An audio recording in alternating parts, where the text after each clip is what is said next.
Let's see.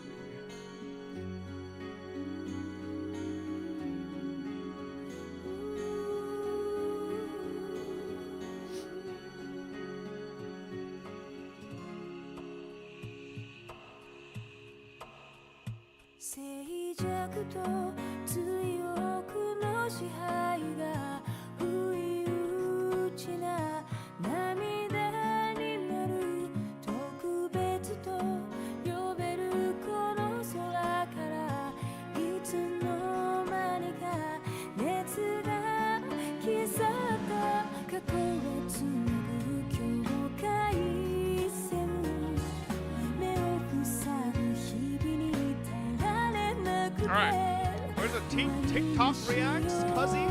Bro, I'm telling you, Fries, just come here way too late for reacts, man. We do most of the reacts early.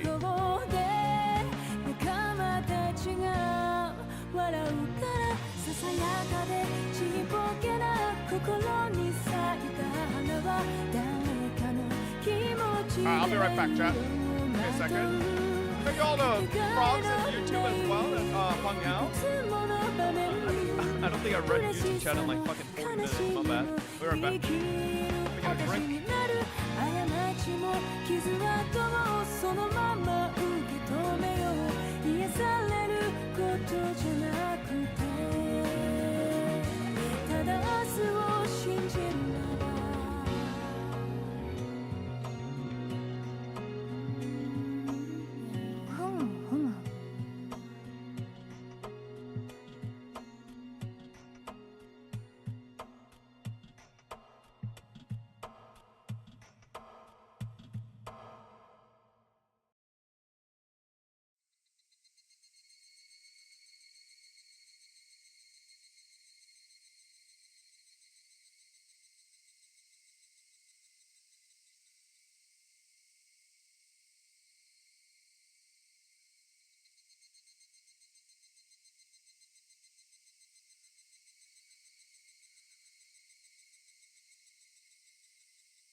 Hello.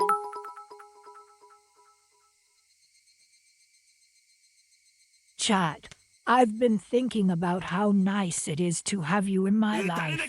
You always manage to make things feel a little brighter, even on the ordinary days. I hope you're taking some time for yourself and enjoying the small, simple moments that bring you peace. Just wanted to remind you. Alright, get back into bed, Granny. Alright, here we go.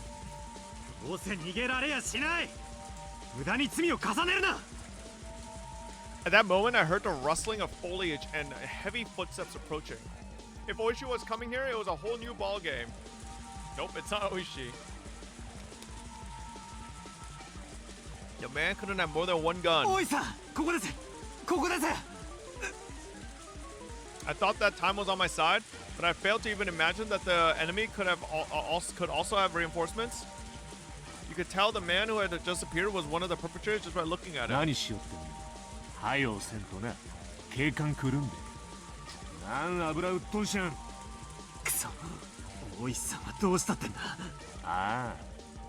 Whoa! Fat shaming Ooishi?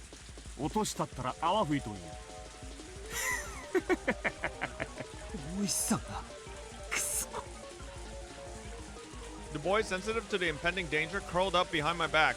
How could this be? Damn it!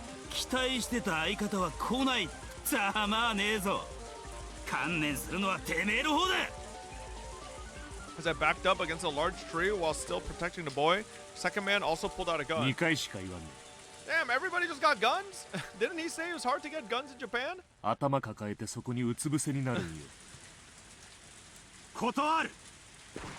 Oh shit! As I shouted in protest, blood erupted from my left shoulder. It took a few moments to register that I had been shot. Compared to the ones from in the movies and TV dramas, the first actual gunshot I heard was simple and mundane. In fact, the sound was more akin to the small firework I used to buy from the corner store as a kid. There was no comparing the pain. It was a fear you knew only after you've been shot. Damn, Akasaka's not even screaming. Bro's kinda Giga Chad.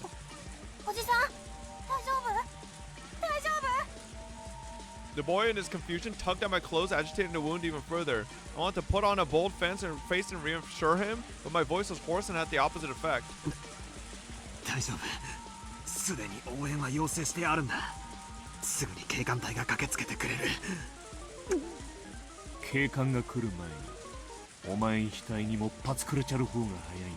Then do it, pussies!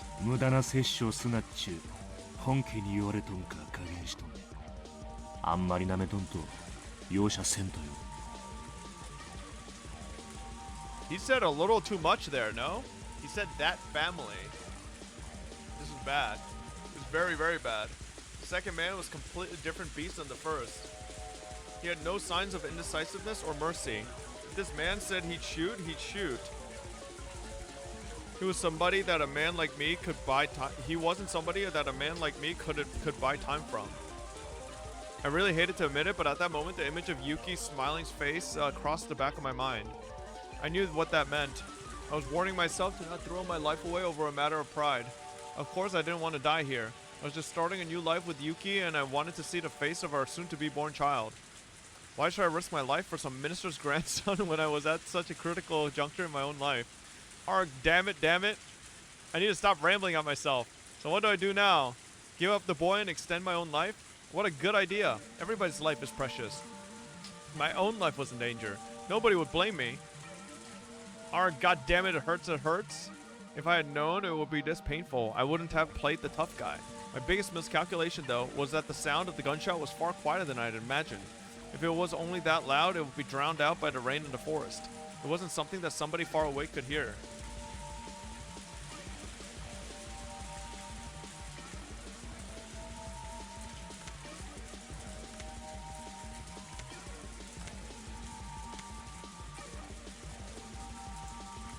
Shit. I can't afford to die in a place like this. I need to survive and return to Yuki's side.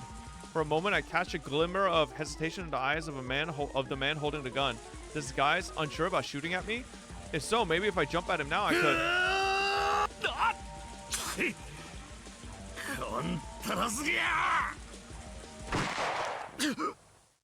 In a flash, everything before me grows dark as my consciousness leaves me behind.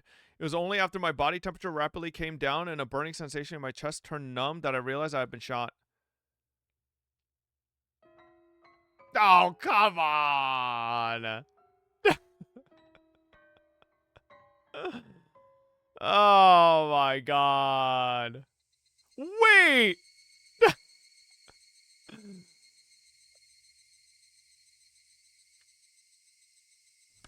Oh, thank God I saved. What would have happened? Would it have just ended right there?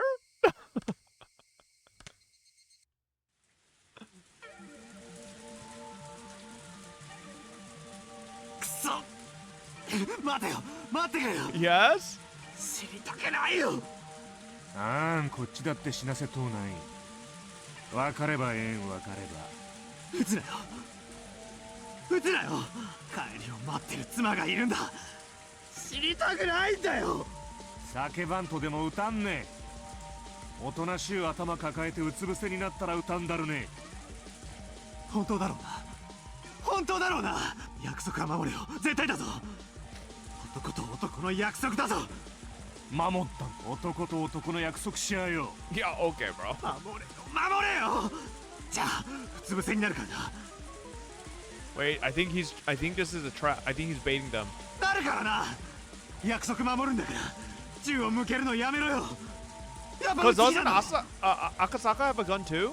撃つ気なんだろ俺が撃つついになったら後頭部を撃つ気なんだろ歌んね歌んねわーったしまってる銃はしまってる Oh, wait, that's exactly what he wants. 男と男の約束しやねどんねこれなら文句ないんて Oh, shit! Ooishi!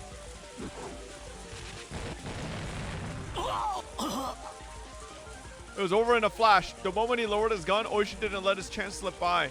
Ooishi had been assessing the situation for quite some time from behind the two men. Since they had their gun trained on me, he didn't really have a chance to jump in. Seeing the look on Oishi's face indicating that he wanted me to create an opening, I took on that role immediately. Or completely. Wait, okay. Akasaka, then why don't you at least, like, give me, the player, the information that you saw Ooishi there so then I could fucking choose the decision based on that information? Like, why tell me this after I've already decided? Ooishi forcefully lifted the arm that was holding the gun. He then took the gun from the man's hand in only an instant. The other man, who was a bit slow in grasping what was happening, pointed his gun at me, but with his ally grappling with Ooishi, he couldn't pull the trigger. If that man was the one that was wrestling with Ooishi at the moment, he might have shot without hesitation. But this man wouldn't shoot. He couldn't shoot. Ooishi kicked the other man away, and while aiming the stolen gun with his left hand, pulled out his own. With guns akimbo, he was aiming at both men at the same time. Perfectly played, but heedless of the guns pointed at them, the men shouted scram as they scattered away at full speed. It was over in an instant. Those two running away without putting up a fight was honestly unexpected. Ooishi, quietly clicking his tongue in admonishment, slipped both guns into his pants pockets. あいつらもよく知ってるな。何をですか逃げてる背中を警官は撃てませんからね。私も退職金が惜しいもんで。 Ooishi and I grinned at each other. 君が犬飼俊樹君？犬飼検察大臣のお孫さん？はい。これはでかい事件になるかな。どうせトカゲの尻尾切りになるんでしょうけどね。Ooishi smiled amusedly. The fact that the Onigafuchi Guardians were rather the Sonosaki family behind them was pulling the strings was apparent, but proving it wouldn't be easy. I mean, that kidnapper totally didn't just expose that there was a family controlling him, but I guess that could be anything. The apologies to Ooishi, this incident was unlikely to go public. If this caused an uproar, it would obviously lead to the minister losing his office. With HQ having decided that doing so was in the national interest, this would probably be cleaned up quietly. Might be a rough way of saying it, but this was born in the shadows and was going to die in the shadows. Wait, so why would the minister have to lose his office if his grandson was kidnapped? Like, am I crazy? Ooishi probably already understood the implication behind this incident. とにかく非常線を張らせましょう。連中まだ一丁は拳銃を持ってるようですからね。それから犬飼君を保護して赤坂さんはすぐに病院に行かないと。No solid acting either. Media and dumb people. Yeah, I guess it could just be like too much of a scandal. As the tension in the situation faded, the pain from the gunshot wound in my shoulder blossomed once again. My forehead was also stinging painfully and had grown hot enough to start a fire. Thinking that the tension had caused me to sweat, I swiped my forehead, but what came off was a large amount of blood. Oh shit. I realized that my shirt had been stained a bright crimson from the blood flowing from my head. I turned around. The boy was safe and sound. Without a doubt. There would probably be an investigation on the men who ran, but that was for another day. At this point in time, I could safely say we had cleared the major hurdle of securing the boy's safety. As soon as I recognized that, it felt like the lights in my head had been hit by a power failure. Oh, he passed out. My knees buckled from underneath me, the ground there feeling as soft as a cloud. It didn't feel unpleasant, even as I was covered in the rain-soaked mud. Ooishi came closer, asking if I was okay, but somehow I couldn't tell. Turned off the switch to the last light in my head. Oh, what the fuck? What's that sound? Oh, that was him falling, I think. The exhaustion enveloped me. Sleep. Something softer than any blanket wrapped around me.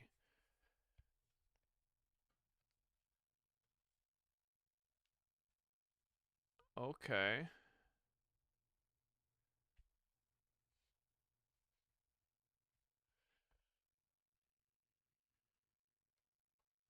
Very kind person. Is that gonna be a tip about Irie, maybe?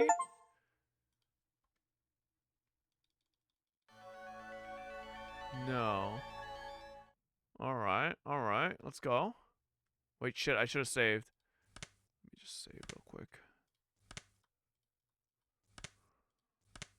That was my first time losing consciousness. You often hear of regaining consciousness on top of a bed, but this was my first time actually experiencing it. もしもし Oh. 大丈夫ですか Realizing that I was awake, a young doctor called out to me. I didn't intend to respond, but it seems my body language had told him I was conscious. My head was wrapped in bandages. Scratches all over my body had also been treated. My sense of pain also returned with my consciousness, causing me to groan from the intense pain shooting all throughout me. 起きないで横になっていてください頭をだいぶ殴られたようですからね24時間は特に安静にして容体を見守りたいところですここは私の診療所です Man, I still don't trust. 入江と申しますよろしく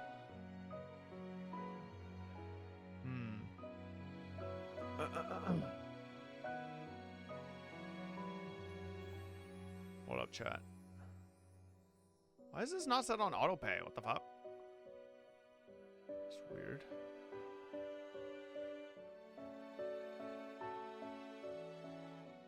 What the fuck? Okay. Alright. Okay, I'm good. No, I fucking,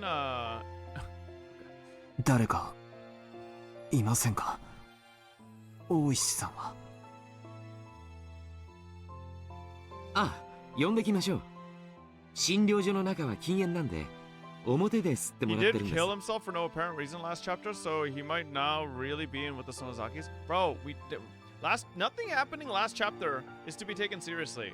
Everything that happened last chapter was fucking bullshit and had no rhyme or reason, okay? Fucking Keiji just wished people dead and they fell and died. Alright, so I don't really trust anything that happened last chapter. Dr. Irie left the room to go call Ooishi. It was all just a coincidence. I mean, I don't believe Keiichi actually cursed anybody. I believe it was all a coincidence, but like, I don't understand why he would have killed himself. Right? Like, there's no understandings to, like, there's no meaning, or like, why? It doesn't make sense.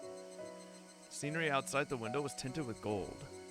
Pouring rain had stopped with the voices of the Higurashi heralding the cooling temperature. I felt that the tone of the Higurashi's voices was comforting. Eventually, I could hear heavy footsteps coming closer, which I reckoned to be Oishi's. The fog that was enveloping my head slowly faded back to reality. What had happened since then? What had happened to the boy? What about the reinforcements from Tokyo? The door to the room flew open, allowing Dr. Irie and Ooishi to enter. じゃあ命に別状はないんでしょないとお約束はできません頭に受けた傷は初見だけでは判断が危険なのですわかりましたちょいと彼と二人で話がしたいんですがよろしいええどうぞ何かありましたらお呼びください。 Ooishi, after basically forcing Dr. Irie outside, shut the door. いかが慣れないことをしたんで全身がボロボロです。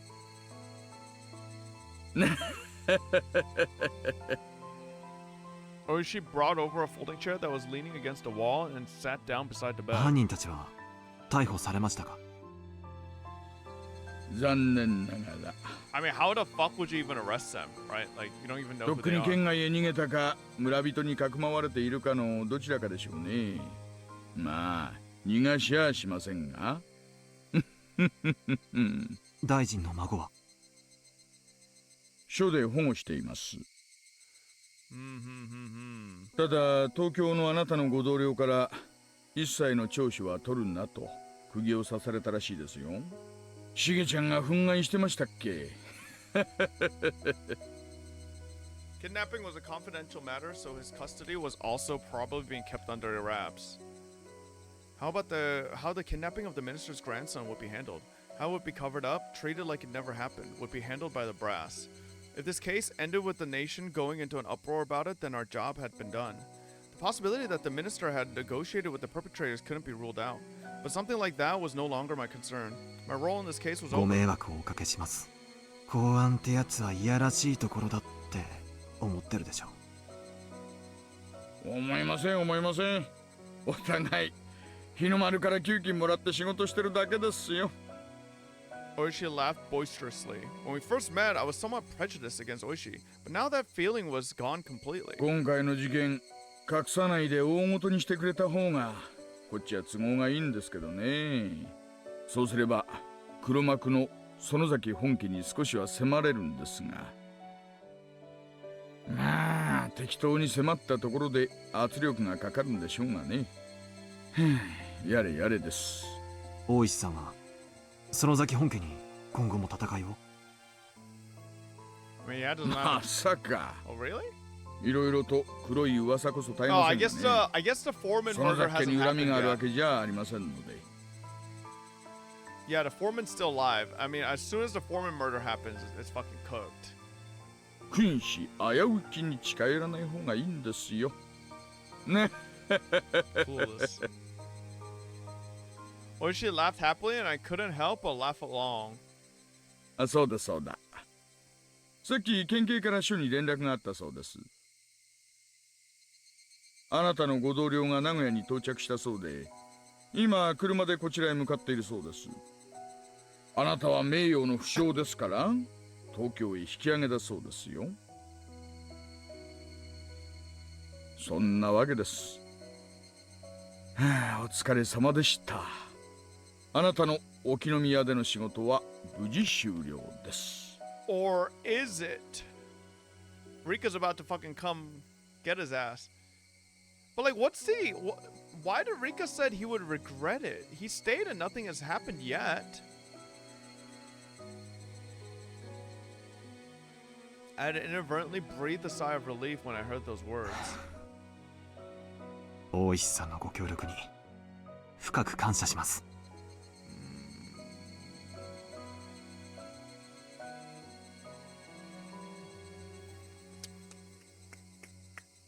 あなたに支払った協力金は無駄にはなりませんでしたね。Yeah, okay, bro.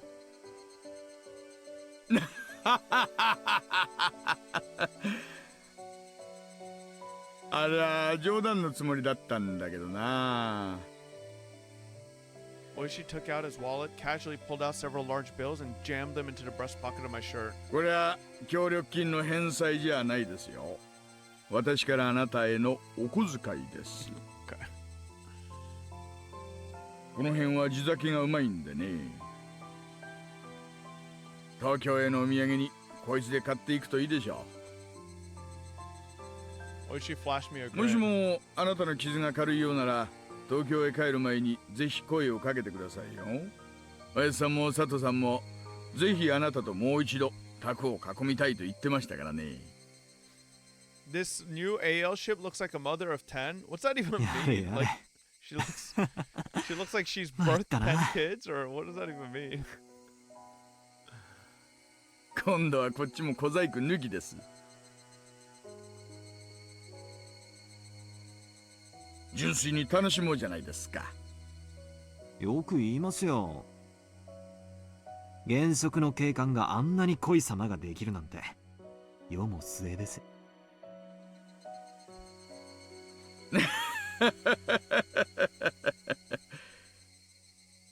私どもとね、対等以上に打てるメンツにはなかなかお会いできないもんです。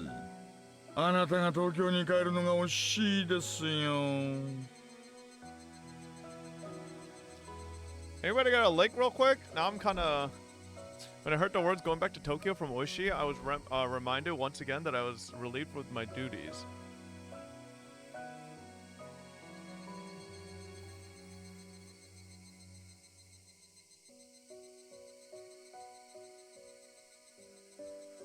Oh my god.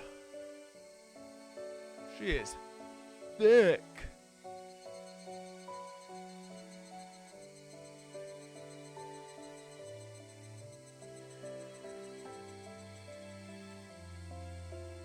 Fat? No? You think that's fat? Nah. It's called curvaceous, okay? That's not fat. The hell? You're fat. It might still be possible to attend the delivery that I had at one time given up on. When I thought that, the pain from my injuries became trivial. I want to hurry back to Tokyo and see Yuki at once. 少し傷が重いふりをして沖宮にしばらく滞在しません？ No, bro. He needs to go. いいお店をいろいろ紹介しますよ。もちろんおごれなんて言いません。申し訳ないですが、それはまたの機会にします。妻の出産日が近いんでね。早く帰りたいんです。ありゃりゃ、それは知らなかった。それじゃあこんなとこにいちゃいけない。早く帰らないといけません。Yo, you need to get the fuck out of here, Akasaka. Rika's about to appear in your fucking right around the corner. For a while after that, Ooishi asked all sorts of questions about my wife, teasing and bantering with me. さあ、具合はどうです？おきれいそうですか？ええ、おかげさまで悪くないです。立って歩いても全然平気ですよ。I stood up and shuffled around for a bit, which seemed to amuse Ooishi. いえいえ、ひなみ沢の病院では落ち着かないでしょうと思いまして。入江の先生は一晩泊まらせたいみたいなこと言ってますが、犯人もまだ捕まってませんし、一応ここはあなたにとっては敵地になりますからね。True. この病院は安全ではないということですか？まあ、入江の先生も多少は社会的信用のあるお人です。ここにいる限りは何もないとは思いますが、赤坂さんの気分的にめいらないかという方が問題ですね。I had relaxed a bit now that things had progressed this far, but it was exactly as Ooishi had said. When I realized that this was enemy territory, I suddenly felt uncomfortable. With leaving being the only thing left for me to do, the chance that I would come to harm was logically fairly low. But that didn't mean I was completely そうで safe. すね。横になっているだけならホテルのベッドでも同じな気がします。そうでしょう、そうでしょう。私もその方がいいと思います。At that moment, I caught a glimpse of the clock over Oishi's shoulder. It was the evening. The hours when I could call Yuki at the hospital were almost over. I wanted to tell her as quickly as possible that I would soon be back at her ちょっ side. と雪江の病院に電話してきます。ロビーに公衆電話とかはありませんか？新婚さんはそういうの豆だな。確か会計の脇にあったと思います。ここで待ってますから、いってらっしゃい、いってらっしゃい。Oishi, laughing while saying that he was jealous, opened up the window. And bro, I feel like there's something bad that's gonna be happened. Like, maybe a miscarriage or something. Appreciative at how considerate Oishi was, I set out to the lobby to find a phone. The lobby was just a short distance down the hallway from the hospital room. I thought that this hospital, the happy music just stopped. I thought that this was a hospital was a bit too grand for a village like this, but of course it was nothing compared to the general hospital Yuki was admitted to. Running inside a hospital wasn't the best of manners, but calling hours would end soon, so I dashed over in a hurry. There was nobody else in the lobby. It may have been the evening, but there was nobody at the reception desk. Well, this might actually be lucky for me. I wasn't planning to have a conversation to feel guilty about, but it would still be embarrassing to have someone listening to the conversation between me and Yuki. Taking a quick look around, I soon found a payphone. Digging around in my pockets, I grabbed a few coins. I was calling Tokyo from here, so I burned through this amount fairly quickly. I picked up the receiver and inserted a coin, then dialed the number for Yuki's hospital, which I had completely memorized at this point. Where. The number for Yuki's hospital had like a lot of 8s and 9s, so dialing it is inevitably took some time. Normally, it wouldn't be a big deal, but currently any time was precious. However, I felt that something was strange as I was dialing in the number. I don't know exactly how to put it, but it was as if the receiver was too quiet. That unique white noise from the telephone line wasn't there. Somehow I felt that I wasn't getting any feedback from the phone, and without a feeling or a response, I hung up the receiver to try again. The coin popped out from the return slot. I reinserted the coin and began dialing once again, but the receiver was still dead silent. While I was wasting time like this, the amount I had to spend talking with Yuki shrunk. I began to feel needlessly impatient. すみません I felt the presence of someone on the other side of the glass, so I called out. Oh, it's Rika, bro. There was an immediate... Oh, okay. A man who seemed like a pharmacist came はい over. はい。どうなさいましたか？すみません。この電話の調子がおかしくて、ちょっと見てもらえますか？ The man came over and tried testing various things with the receiver pressed to his ears. Come to think of it, this was someone who worked at the hospital, not someone from the phone company. Just I didn't know much about phones, neither would he. なんだこれ。 The man held up the cord that connected the phone to the wall. It was completely severed. なんだこれ。参ったな。これじゃ電話会社の人に直してもらわないとどうにもならないですね。電話でしたら事務室のを使います？ I didn't want the people in the hospital office around while I was talking. Bro, who cares? Do you want to talk to your wife or not? 近所に公衆電話 Oh はあり my ませんか？ god, bro. Like, who cares if they... if... こ Oh こ my を出 god, て he's 道な leaving り the に行くと fucking 商店街に hospital, 出ます。 bro. そこのどこかの角のタバコ屋にあったような気がするな。行けば見つけられると思いますよ。 I was dressed in a hospital gown. I was wearing sandals on my feet. My head was wrapped in bandages. Just looking at me, you could tell I was a hospital patient. No matter how you looked at it, I was not dressed to be wandering outside. But that's where the impetuousness of youth came in. Choosing the chance to talk to Yuki for even a little longer, I headed outside in my current state. Oh my lord. Followed the road to the shopping district.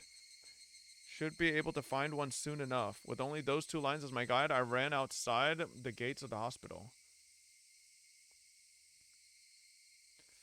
The village nestled in a valley. When the sun set, it got dark quickly. The sparse streetlight lit up enough to start attracting moths.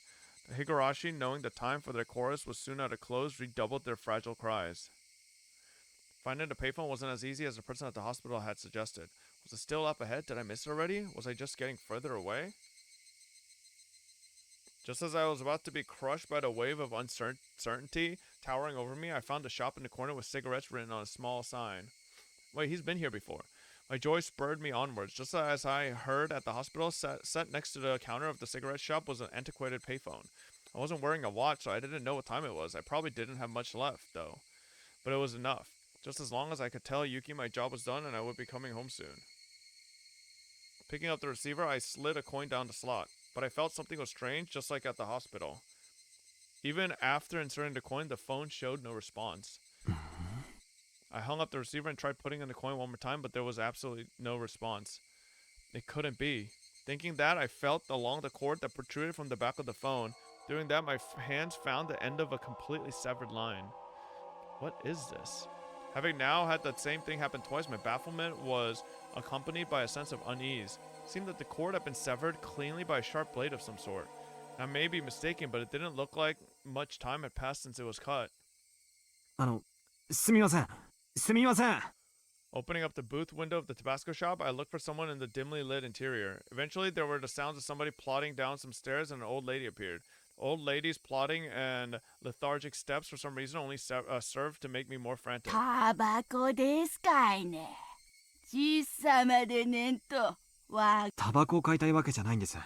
Bro, why didn't you just call your wife at the hospital office? この電話が Realizing that saying the phone was broken was asking them to look at it was going to get me nowhere, I swallowed back my words. この電話が壊れてるみたいなんで、別の公衆電話があるところを教えてもらいたいのですが。Old lady moved her jaw up and down slowly as if chewing on the meaning of my words. Seemed that she wouldn't understand until she had digested things thoroughly. 電話壊れてますかいね。そんな難儀だわ。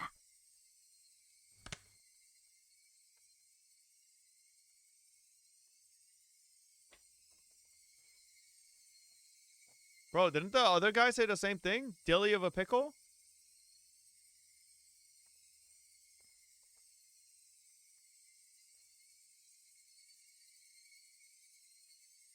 Well, this is a dilly of a pickle. Bro.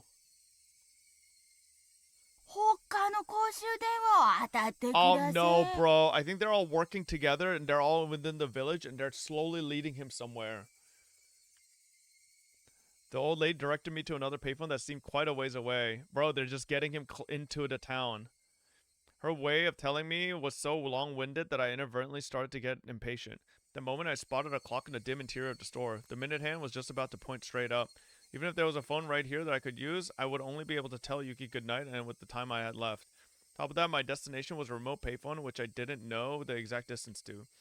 If I was of a normal state of mind, deciding to give up on the phone today would have been the natural thought process. But at that moment, I had become somewhat stubborn for some reason. If you were this stubborn, you would have just done it in the hospital office. Unable to use the phone in the hospital and coming out here and still being unable to use one, there was no mistaking that I had become quite insistent on using a phone. どうもありがとうございます。その電話ボックス探してみます。Oh my god. Refusing her offer to draw me a map, I left the Tabasco shop. Tabasco? Tobacco. Not Tabasco. According to the old lady, even though the phone booth was quite far away, it would be easy to find. If I just followed this road straight down, I'd eventually find it. Bro, I just want some hot sauce, man. Sandals flapping as I ran, I couldn't help but laugh at myself. I'll admit that I was quite steadfast about calling Yuki. But there were days when I was tired or busy when I wouldn't call for her. Even today, my entire body was covered with injuries and I was dead tired. On top of that, there wasn't much time left. It wouldn't be strange at all if today was one of those days I didn't call her. But having twice been foiled trying to call her, had I become hot-headed about it? Was I like a dog who was being told to stay with a piece of food dangled in my face? 何やってんだろうな。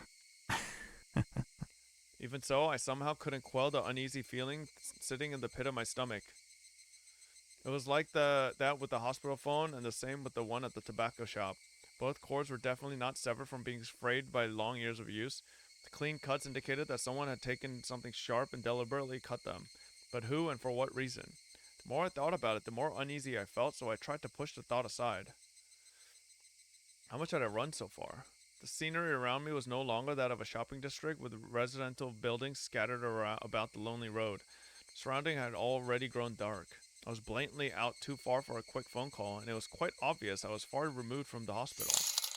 Hifu means thank you for the 46 months. Welcome back. Yeah, this motherfucker might be... I mean, he can't be dead because this is all a flashback, but I recalled the clock I saw at the tobacco shop. It might almost be time. I had run for quite a bit, so my breathing had grown quite ragged. If I had just wanted to hear Yuki's voice, I should have just thrown away my reservation and borrowed the phone in the office. Thank you. I regretted it a little. Well then, was it time to give up? Just when I thought that, I saw the light in front of me. I finally found it. It was a phone booth. Wait, is it the same one that Keiichi ran to? It seemed that the light in the phone booth had recently been changed as it shone with a vivid white light. Although in the gloom of Hinamizawa it was nothing more than a gathering spot for moths. But in any case, I had finally found it. As my hand touched the door of the phone booth, I realized that I was breathing and sweating heavily. I didn't know what time it was right now, but even if it was just for a moment, I might be able to get in touch with Yuki. Since I had spent all this effort getting here, turning back without even giving it a try was out of the question. Before I picked up the receiver, another wave of uneasiness washed over me. I was worried that this phone cord might be severed as well. How was the cord in this phone booth? Squatting down, I followed the bundle of cables as they ran along the corner into the ceiling. At a glance, nothing was out of the ordinary. I ran my fingers as far as I could along the line to check it out. The only thing they found was a thick layer of dust. Nothing out of the ordinary. I wonder if it was popular in Hinamizawa to cut the cords of payphones as some sort of tasteless prank. It might be prudent to talk to Ooishi about this later. Even if it was nothing more than a prank, it was still vandalism of public property. In any case, this one was fine this time. Pulling out a coin from my pocket with one hand, I picked up the receiver with the other. But this time, before the receiver even reached my ear, I felt something was off. The receiver was light. It was more than a slightly unpleasant feeling. It felt almost sickening. Is it a bomb? To verify the source of my displeasure, I peered at the receiver in my hand with a measure of reluctance. The coiled cord that connected the receiver to the rest of the phone had been ripped apart, the tip of the cable swaying in the air. It was all I could do to restrain myself as a raw and unpleasant feeling worked its way up the small of my back. It was a type of dread. At that moment, I heard the crunch of somebody stepping on gravel. The light was reflecting off the glass walls of the booth, leaving me unable to see outside into the darkness. I steeled myself and stepped out of the phone booth. The inside of the booth was lit with that strong light which might have made it warmer in there. Just stepping outside, I could feel a chill wash over me. And there was the silhouette of a person, a small silhouette. Rika. Long hair of that silhouette was blown about by the cool breeze. 怪我人が病院を抜け出してはいけないのですよ。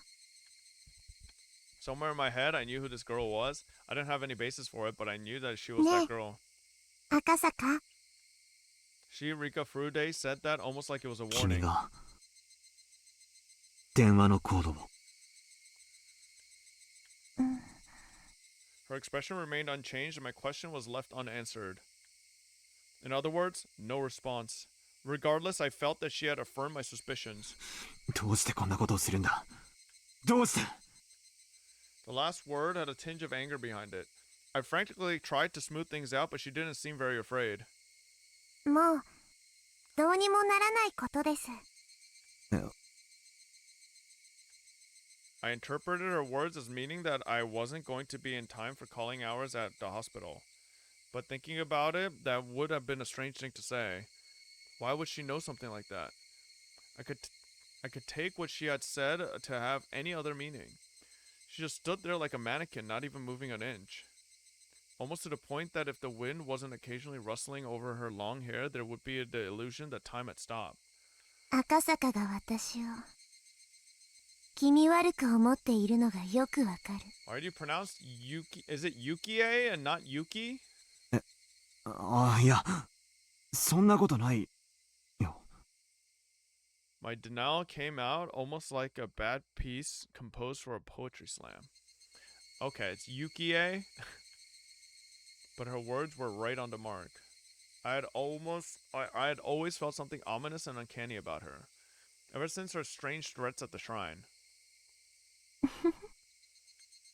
She had noticed that my expression was contrary to my words, seemingly laughing at the gap between 赤 them. 坂の怖がり。怖がってなんかいないよ Being laughed at by this small child didn't sit well with me, so I said that. もう電話を探しても手遅れの時間です。そうだな She didn't even have to say it. I was absolutely too late. I might have already missed calling hours even by the time I reached this phone booth. I was too late. I had no option but to give up for today. Once I decided that, my unhealthy obsession with phones suddenly faded. Even I thought that it was strange that I was that obsessed. That strange obsession now gone, I began to laugh at how hopeless I was. I mean, just look at what I was wearing. It wasn't normal. A hospital gown and sandals. My head wrapped in bandages and my body completely soaked in sweat. It was a wonder that the old lady at the Tabasco shop wasn't surprised to see me. With wanting to hear Yuki's voice as my motive, I had trapezed around the town the entire evening. Traipsed? Traipsed? Am I saying that word right? What the fuck? I didn't know whether to call it the follies of youth or simply plain embarrassing. In any case, it was all I could do but to laugh at もう myself. 今夜赤坂がすることは何もないです。そうだなもう何もないよおとなしく病院へ引き上げるさそれがいいのですよ。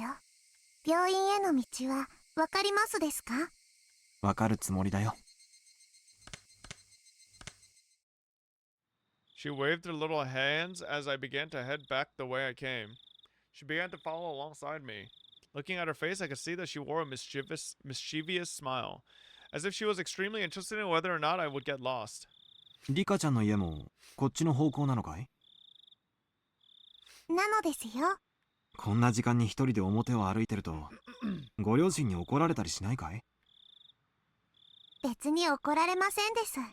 今日はご両親は忙しい日なので、僕のことなど忘れていますですよ。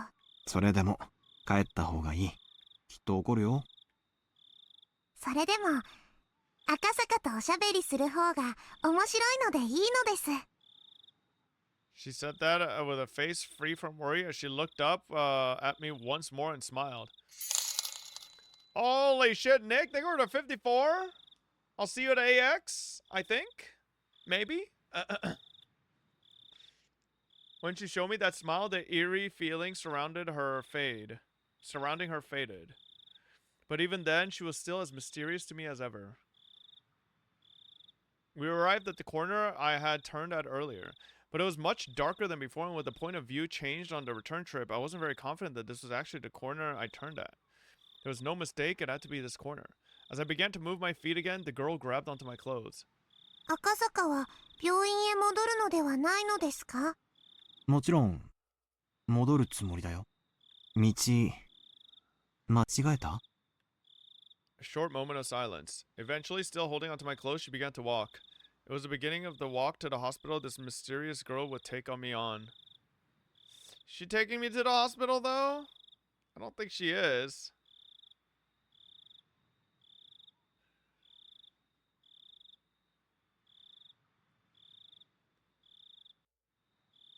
電話のコードを切って回ってたのリカちゃんだろ？ダメだよ、もうシャ。僕には何のことかよくわかりませんのですよ。本当にかい？ This is where Keiichi buried the uncle. She tried to play dumb, but it was written all over her face. ニパー。 It was obvious she was trying to laugh it off, but that adorable smile of hers just made me want to forgive her. I'm going to be a terrible father, aren't I? That momentary lapse in tension was erased by her next words. 孫、無事に見つかってよかったです。 Unable to respond right away, I sunk into silence. I had already learned this from Sato-san's info, didn't I? This girl, no, this entire village knew everything since the moment I set foot in it. I considered playing dumb, but in the end I chose not to. With everything being known already, there was no point in me feigning ignorance. なんとかね。それはよかったです。これで東京に帰れますですよ。ありがとう。赤坂の怪我はひどいのですか？さあ、ひどいのかどうか医者の診察を聞いてないからわからないな。Huh? What to think of it, I vaguely remember being told to lie down and take it easy for at least 24 hours. Did that mean bed rest? 怪我人は病院を抜け出してはいけないのですよ。電話のコードだって切っちゃいけないんだぞ。僕には何のことやらわからないのです。じゃあこっちだって何のことかわからないや。As we played dumb with each other, we both laughed at the same time. Somebody was laughing at each other like this, it would probably bring a smile to their lips. 赤坂が生きてこの村を出られる確率は決して高くありませんでした。Whoa, what? 僕は赤坂に死んでほしくはないので、生きて村を出ることができて嬉しいです。リカちゃん、最初っから私の正体は知ってたんだろ？ She said nothing but gave a firm nod. なら分かっていると思うけど、私たちはこの村のどちらかというと敵の部類に入ると思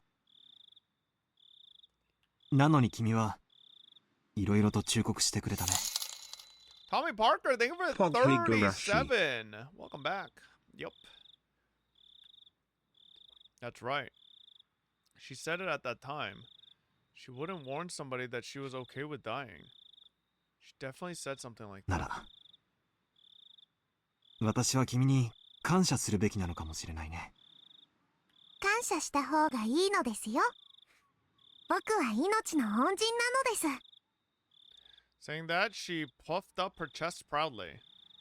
She said it jokingly, but the meaning behind those words was quite heavy. That was because whether I lived or died was a decision that might have been made in a place unbeknownst to me.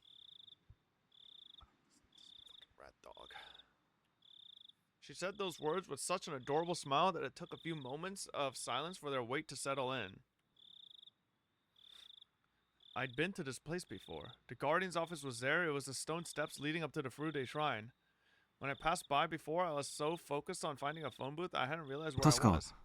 この神社がリカちゃんの家だったよね。まあ、そんなものです。Looking up at the shrine grounds, it was brightly lit and energetic. Voices could be heard. What's going 今日 on? はお祭りの日なのですよ。It's Watanagashi. Dude, what the fuck is on you? Is that a piece of poop on your tail? お祭り？ひなみ沢村の唯一で一番のお祭り。綿流しのお祭りです。綿流し？祭りなんて名ばかりのつまらないものですよ。見ますですか？ Oh no. She asked bluntly.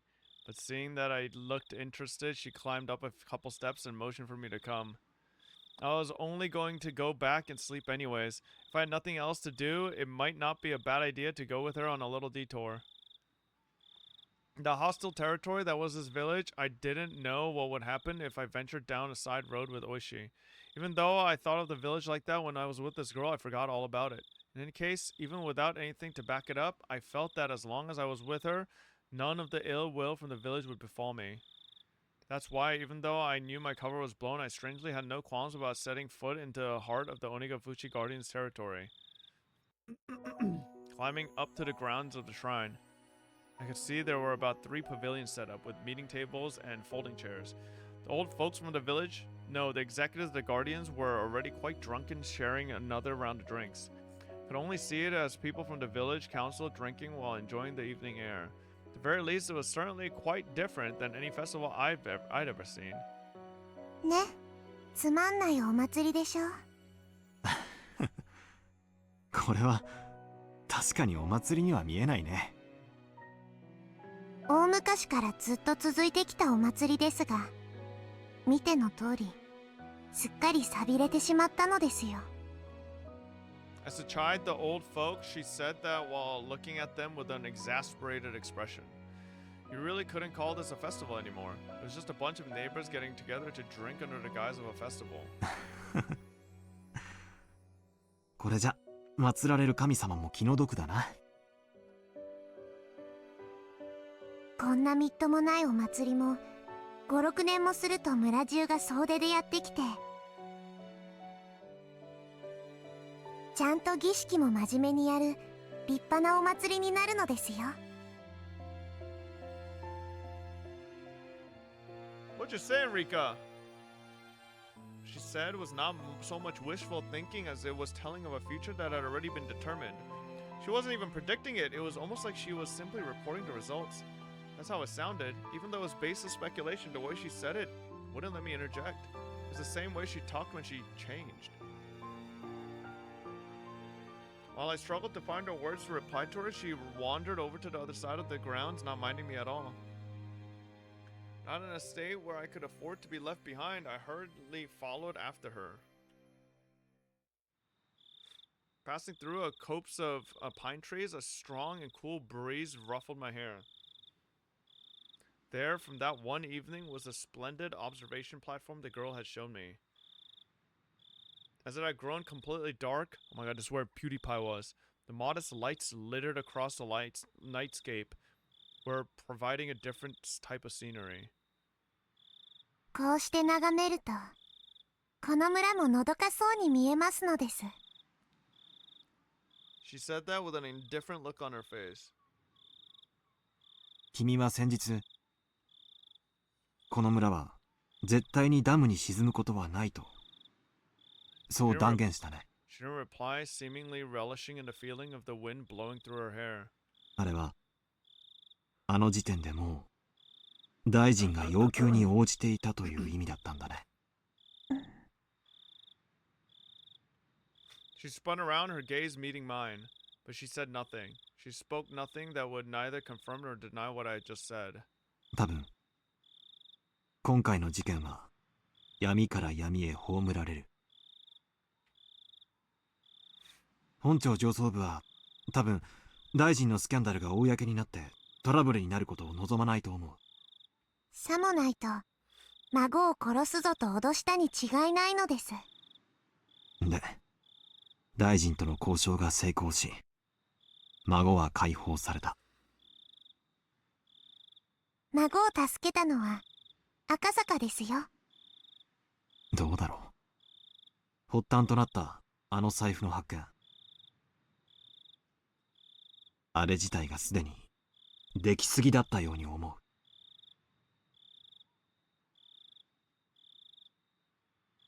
Ever since the moment that wallet was discovered, I felt something was odd. Ooishi said it as well. That the Sonozaki family had given the order to release the hostage. Meaning that our little manhunt was a farce to begin with. Come to think of it, I was punched, kicked, and had a gun pointed at me. Felt like they put up quite a fight, but that might have been all part of a good performance. Once the negotiations were successful, they couldn't just say, "Here you go," and return the minister's grandson right to his doorstep. They knew that public safety had realized that this was a kidnapping case and were moving in on it. That's why, due to the actions of public safety, the grandson was able to be rescued safely. So the minister didn't give in to any unreasonable demands. That type of performance was necessary. 僕には難しいことはよくわかりません。同感だな。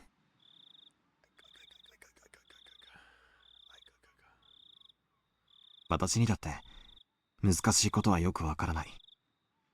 だが一つ確実なことがある。君が言った通りってことさ。この村はダム湖になんか沈まない。ダム計画なんてそのうちなくなってしまうってことさ。That wasn't something an officer of the law should be saying. I don't think it was a plan to release the kid as they liked him in other choices. As they liked him? You mean killed him in the other choice? Yeah, I don't think that was the plan either. But I naturally let those words slip out from my mouth. This village may have stirred up all sorts of trouble, but that was because they were protecting their homes.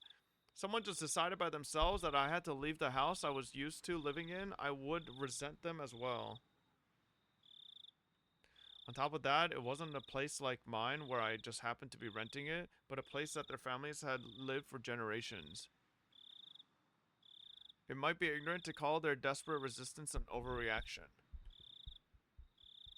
I might not really be qualified to criticize politics or bureaucracy, but deliberately building a dam on land that was loved by its residents wasn't something I could get で behind. もよかったじゃないか。どうしてですか？ Oh, it's a scene. 少なくともこれでこの村に平和が戻るよ。Oh, you're so clueless, Akasaka.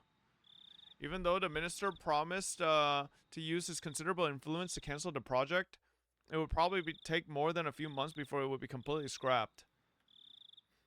At the very least, it would probably take 1 or 2 years. For the villagers to officially hear that this village wasn't going to be submerged at the bottom of the dam was still a ways away. But it was no mistake that the promise of peace, returning to the village, was there. It turned out from the beginning to end that it had already been decided.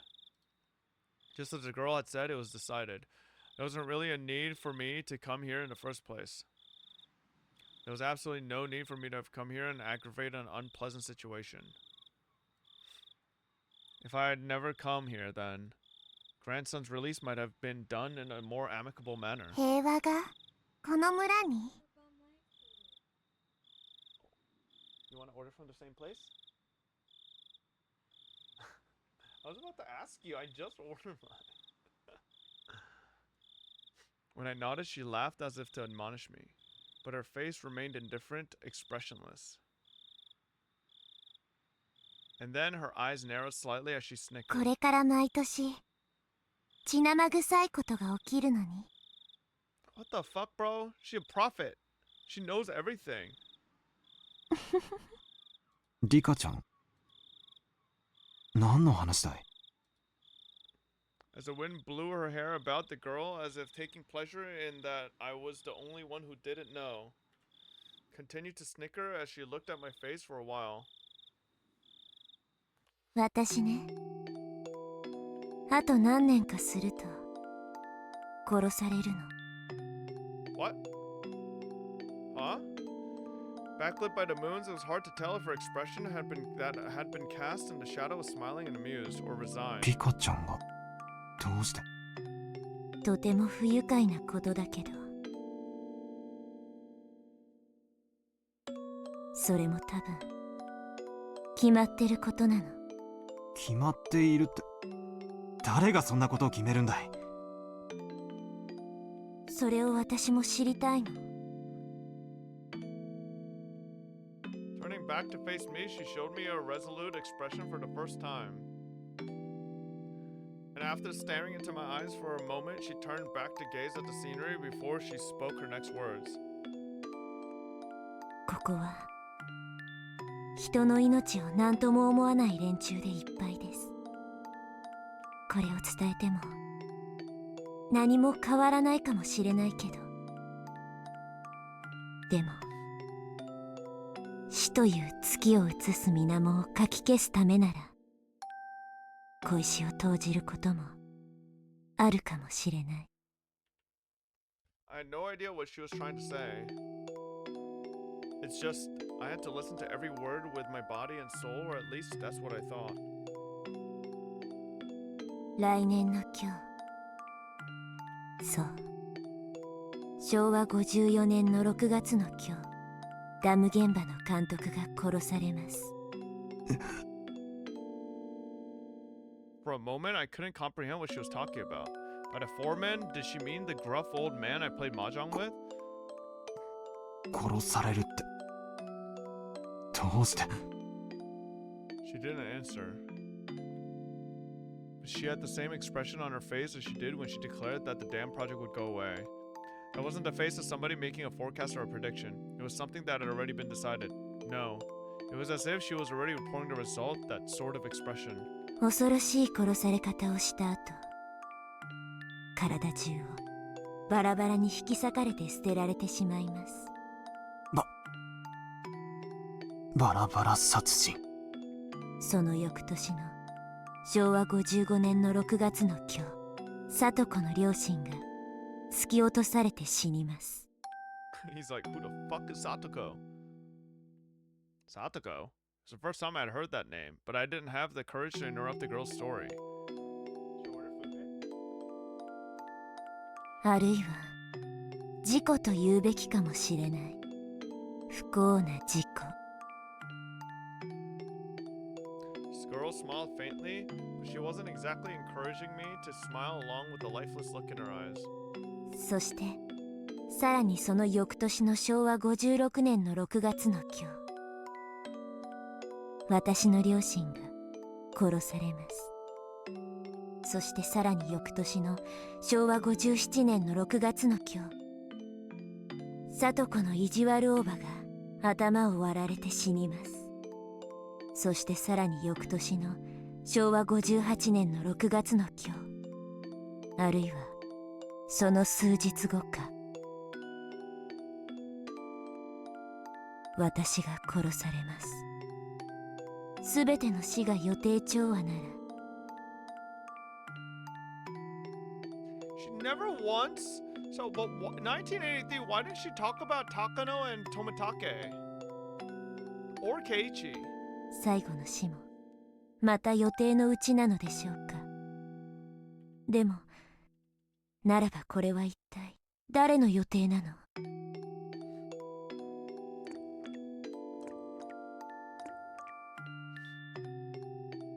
This village is full of murderers and people who have no regard for human life. It would be fine to believe that all the deaths up to 1982 would be a work of somebody in the village. It would be fine to believe that all the deaths that would occur were at the discretion of those who controlled the village, but that didn't explain what would happen in 1983. There was no way that the last death would fit in with anybody's plans. They had no regard for human life. They would use every means at their disposal to meet their goals, but their goals were at odds with the last death. That's why the last death was unrelated to them. The last death would definitely, most likely, probably, without question, happen. Probably, definitely, I dare say. The last death would be a merciful one. A handkerchief or something being placed over their mouth, making them lose consciousness, never to wake up again. Exactly whose plan was that? 私は幸せに生きたい。望みはそれだけ。大好きな友人たちに囲まれて楽しく日々を過ごしたい。それだけなの。それ以上の何も望んでいないの。リカちゃん。死にたくない。The girl, stoic as ever, let those last words slip in the end.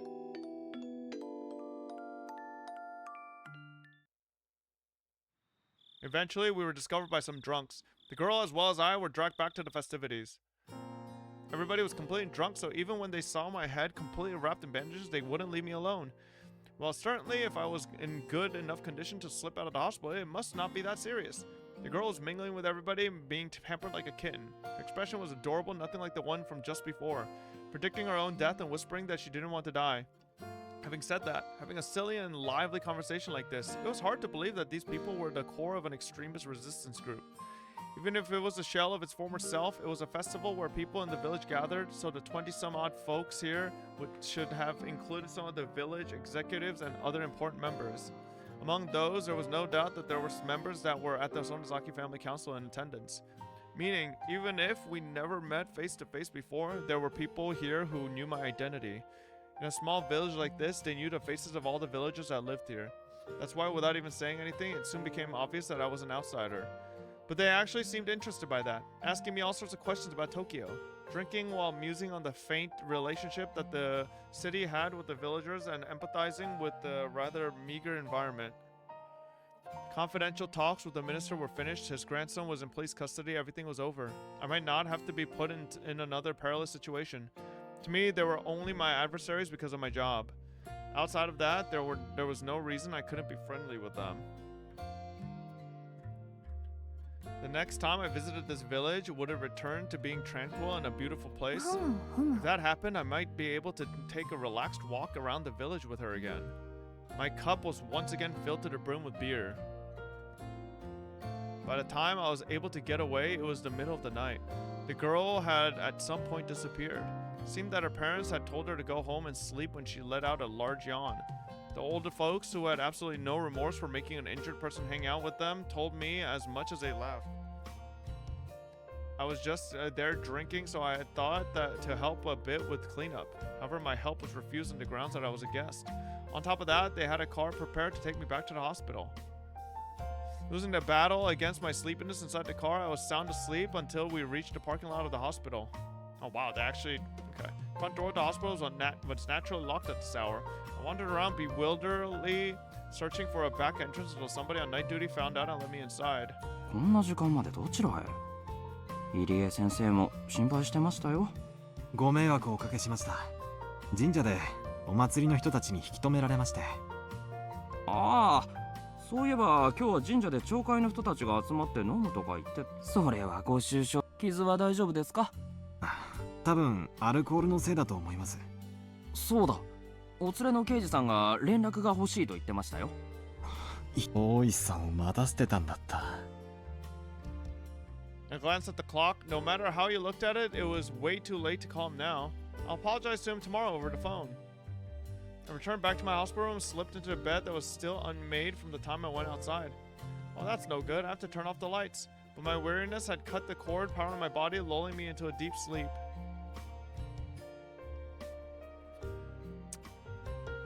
Okay.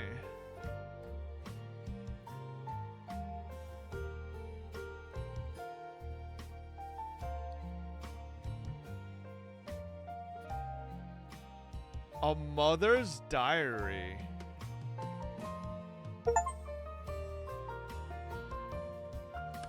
Heard someone's predictions. Prophecy at the beginning. Mother's Diary 1, 2, and 3. Last chapter is like 10 minutes long. Blood, if it ain't 10 minutes, I'm banning you. You hear me? It better be 10 minutes, bucko.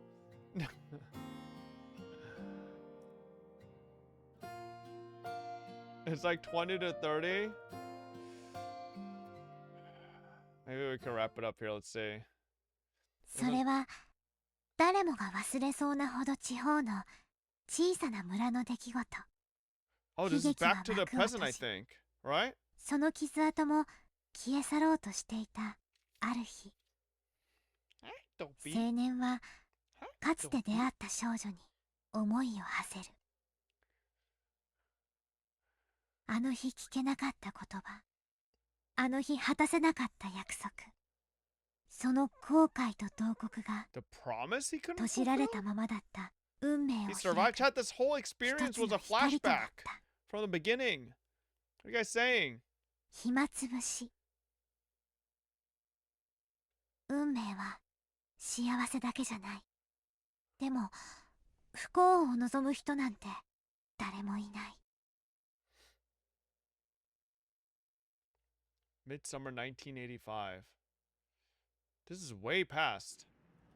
パパってば。 Oh, he had a daughter. 大丈夫？怖い夢でも見たの？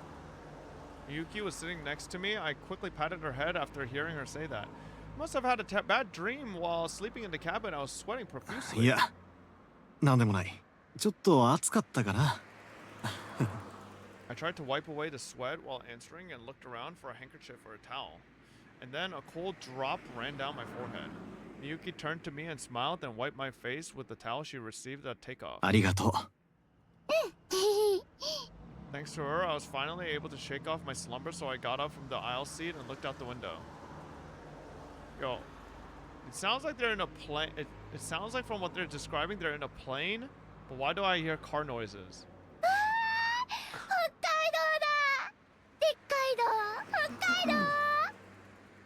And then the plane gently turned before entering the airport runway.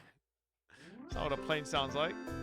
Arriving at the lobby, I glanced around looking for Ooishi and was met with a familiar gruff voice calling out to me. 何年ぶりでしょう。ご無沙汰しておりますね。大石さん、本当にお久しぶりです。Ooishi clapped his hand down on my shoulder, celebrating our reunion. 赤坂さんもだいぶいい顔つきになりましたね。That's how planes sounded in 1983. Yeah, they sound like cars. 最前線の捜査官らしい顔つきですよ。大石さんはだいぶスマートになりましたね。So he lives too? Well, at least in this timeline, we don't know if this like, we don't know really. 背筋も良くなったような。これも社交ダンスのおかげですか。赤坂さんもね、若いうちからダンスはやっておいた方がいいですよ。Yeah, this is 2 years after. そしたらきっとモテます。After Keiichi. 1985. Keiichi was 1983. モテモテ。Ooishi had retired and moved to Sapporo, and of all things, had started taking ballroom dancing lessons. He had apparently gotten really into it and had decided to spend the rest of his new life devoted to that hobby. He was aiming to get his instructor's qualification before he hit 80 and live out his old age dandily. おやそちらがひょっとして。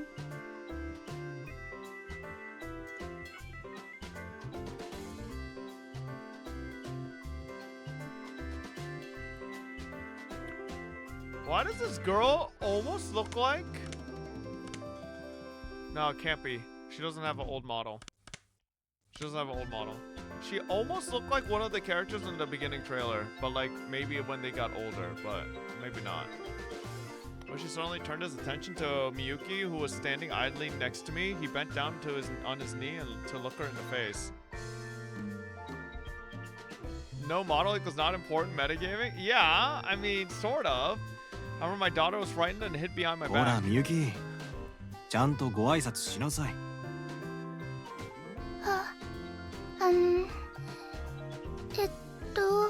She was staring at Ooishi with a dubious expression while tugging at the hem of my shirt. She's usually not that shy. I wonder what's wrong. すみません。いつもはこうじゃないんですが。いえいえ、いいんですよ。おじさん、顔が怖いからな。よかったらお名前を聞いてもいいですか？赤坂みゆき、7歳です。こんにちはです。いいお返事です。さすがは赤坂さんの娘さんですよな。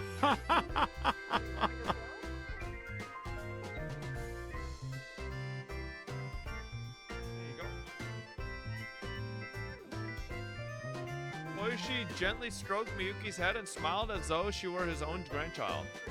After finally seeing them, Miyuki smiled in relief. Shortly afterwards, Miyuki told me that she was just doing what I had told her to do. Be careful around strangers. Ooishi overheard that and let out a hearty wahahaha, shaking his body while laughing and walking.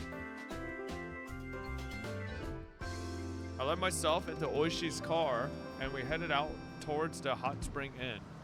I had originally intended to crash at Oishi's place, but Ooishi was quite obstinate that his house wasn't suitable for that, so I came to this. At the inn, we were relaxed while soaking in the hot springs and ate a delicious feast until we were full. Miyuki had a little of the Mongolian barbecue and was delighted with it. After our bellies were swollen, Miyuki grew sleepy and went off to bed. Then Ooishi and I reminisced about the time we played mahjong together in Hinamizawa.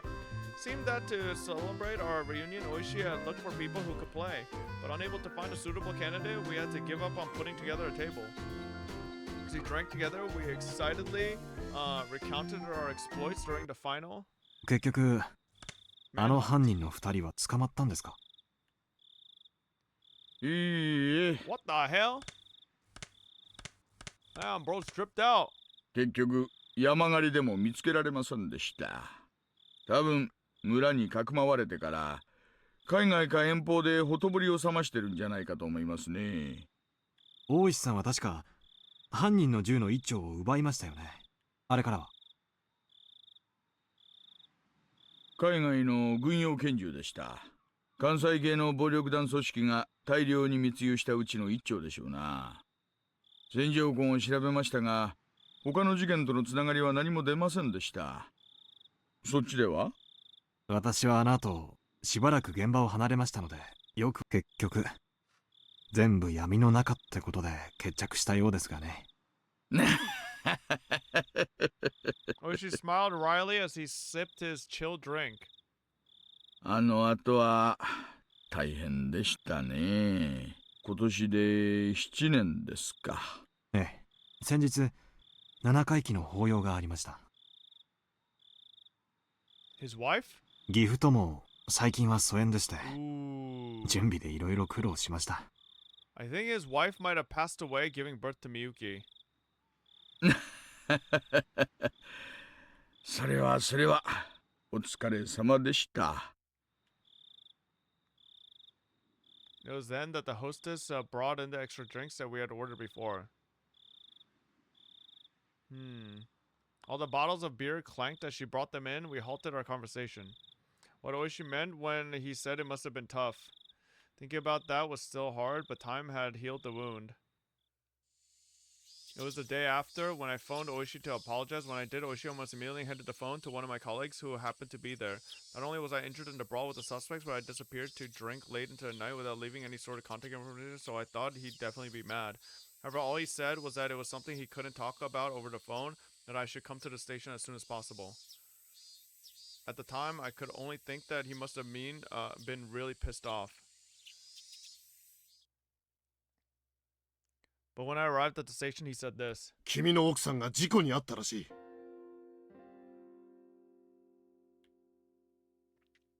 Having no idea what happened, I borrowed the phone to contact the hospital Yuki was staying at.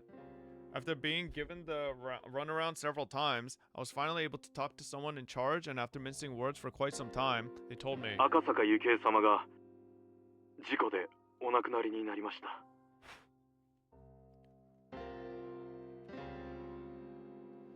The world became a blur as I sat there dumbfounded. Yuki's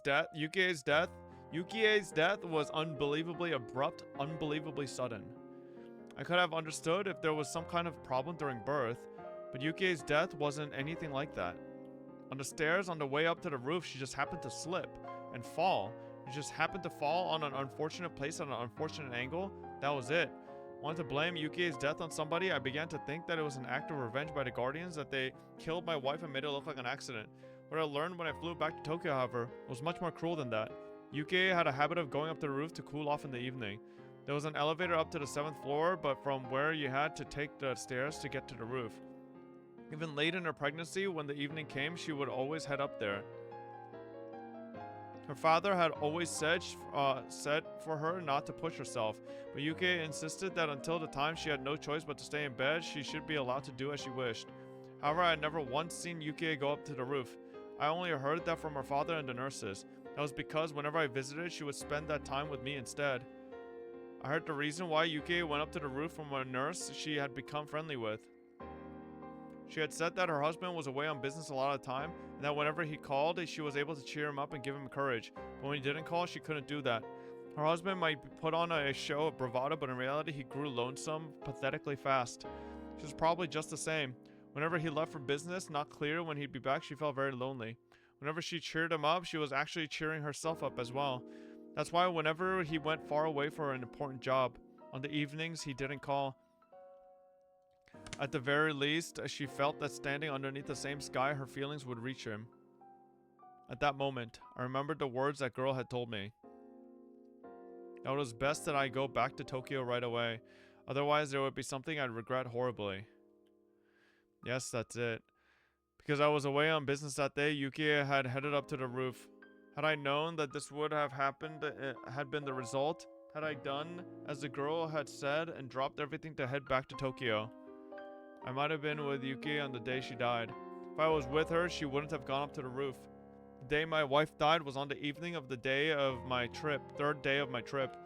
Yes, it was right before the time I had the sudden urge to hear Yukie's voice and ran around the village trying to find a phone. The girl had gone around and cut all the phone cords. Oh shit, so if he could have gotten through, he could have saved her. Oh, so it's fucking Rika's fault. If she hadn't, I had made that call, I would have undoubtedly learned of Yukie's death at the time and collapsed in tears.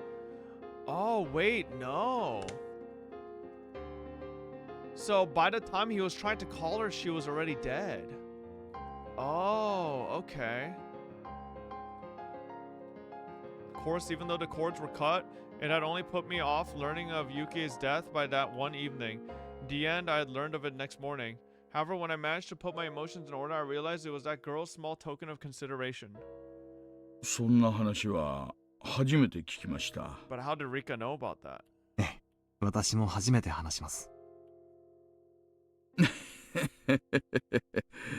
偶然では。 Too many damn coincidences in this game. 超能力じゃあるまいし。大石さんは教えてくれましたよね。あの子はお社様という神様の生まれ変わりではないかと言われてるって。まあ村の年寄りどもはフルで理科に神通力があると信じてるようでしたがね。神通力。 Ooishi had originally said it as a kind of joke, but realizing that I was serious, he slumped his shoulders. まあ嘘か本当か知りませんがね。未来のことを予言してみせたり、知らないはずのことを話してみせたり、千里眼だの天の啓示だの、まあいろいろです。もちろん具体的な実例は何一つありゃしないんですがね。雪絵の事故を予言してみせました。Ooishi tried to laugh it off, but out of respect to my deceased wife, he kept it restrained. 現職の警視庁の敏腕捜査官が神通力やらたたりやらを信じるわけで。Having him say that so bluntly, I couldn't respond. Of course, I had no intention of believing such odd things, but he could only say that because he didn't know what I did. Since I met that other girl who both was and wasn't Rika Furude, I couldn't deny the existence of any otherworldly entity. 予知でなく予告の可能性ももちろん否定できません。Not prescience, but a warning. If what the girl has said was a warning about Yukie's accident, then things became much easier to understand. Basically, the line of thinking became that it was a threat because I didn't go back to Tokyo. My wife was killed in a way that made it look like an accident. 奥さんの事故の検証に不備は？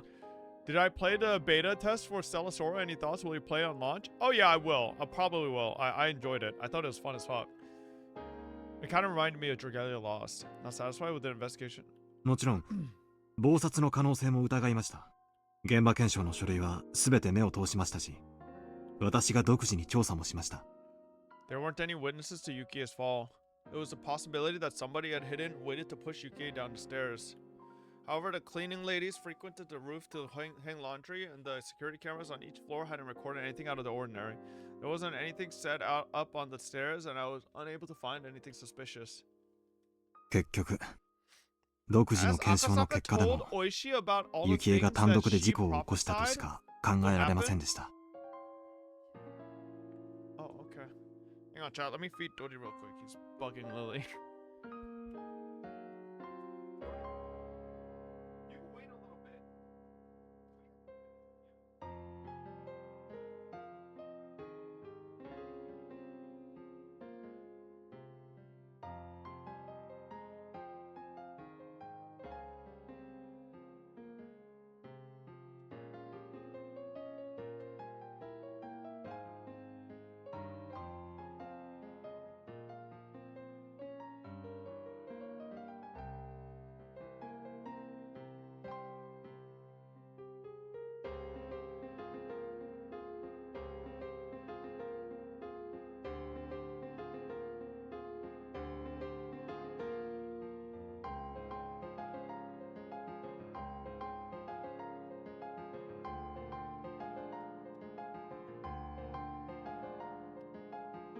Hmm. まあ確かに大臣の孫を誘拐して脅迫してのけた連中です。妊婦一人を階段から突き落として証拠を残さないなんてできないことじゃないのかもしれない。Oishi's expression had completely sobered up. 奥さんは連中に殺された。When Yuki died, I thought that as well. More precisely, I wanted to blame somebody, so I created the most viable scapegoat.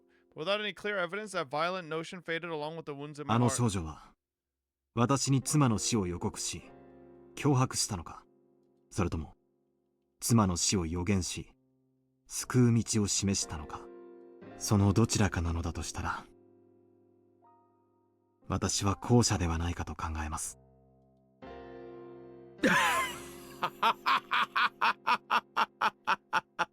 Oishi smiled slightly in disbelief as he poured more beer from his いや bottle. いいですよ。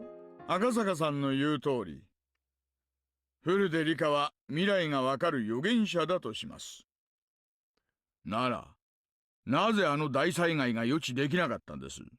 あんな恐ろしいガス災害が起こると知ってて、どうして黙っていたんです？ Wait, what?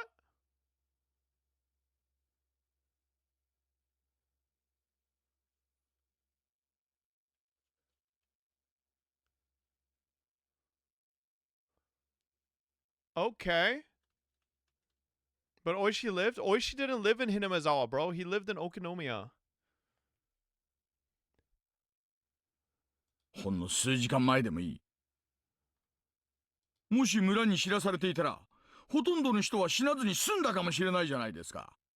Well, it's because Rika was dead before the gas explosion. It was near the end of June 1983. Volcanic gases from the Onigofuchi swamp erupted and hit the village in the middle of the night. It was an unprecedented disaster where the whole populace was wiped out. It would cause a wave of panic about volcanic gas across the country, causing people to overreact over any reports of odd smells. I hadn't heard of the blockade on Hinamizawa area being lifted, so it should still be cordoned off. True. I mean, he did disappear, right? But, like, we don't know that he died. それは It was my turn to be lost for a response. まあでも、お社様の生まれ変わりである古出リカが殺されたので、村がお社様の怒りに触れて、それで沼から瘴気が湧き出して村を死滅させたんじゃないかってそういう話が確かにひなみ沢系の生存した人間たちの間でまことしやかにささやかれてたのは事実ですね。大石さん、今殺されたとおっしゃいましたか？ああ、まあ赤坂さんになら話しても問題ないか。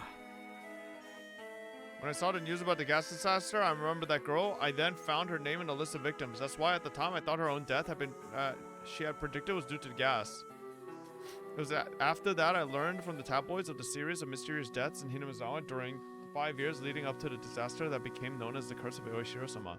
That string of mysterious deaths lined up exactly with what that girl had predicted, so I'd always thought to ask Ooishi about it, as he had been involved in the investigation. That's right. That was the reason for our reunion. But right now, Ooishi had said Rika Furude didn't die in the disaster but was killed. 最後の年のたたりについて聞かせてもらってもいいですか？私退職したとはいえ You should 守 just 秘 tell 義務があり him. ますよ。中井さん、お冷やでちょっとグレードの高い地酒はありませんか？ Okay. 種類はお任せします。 Alright, he's bribing him. いやいや、そういうつもりで言ったんじゃないんだけどな。Ooishi laughed loudly. Bribery? No, Chad, he's retired. Ooishi's retired, so it's not bribery of a government official. Not wholly unsatisfied, and stopped the hostess to tell her that the cheap booze was fine. 私も週刊誌で報道されている通りのところまでは知っています。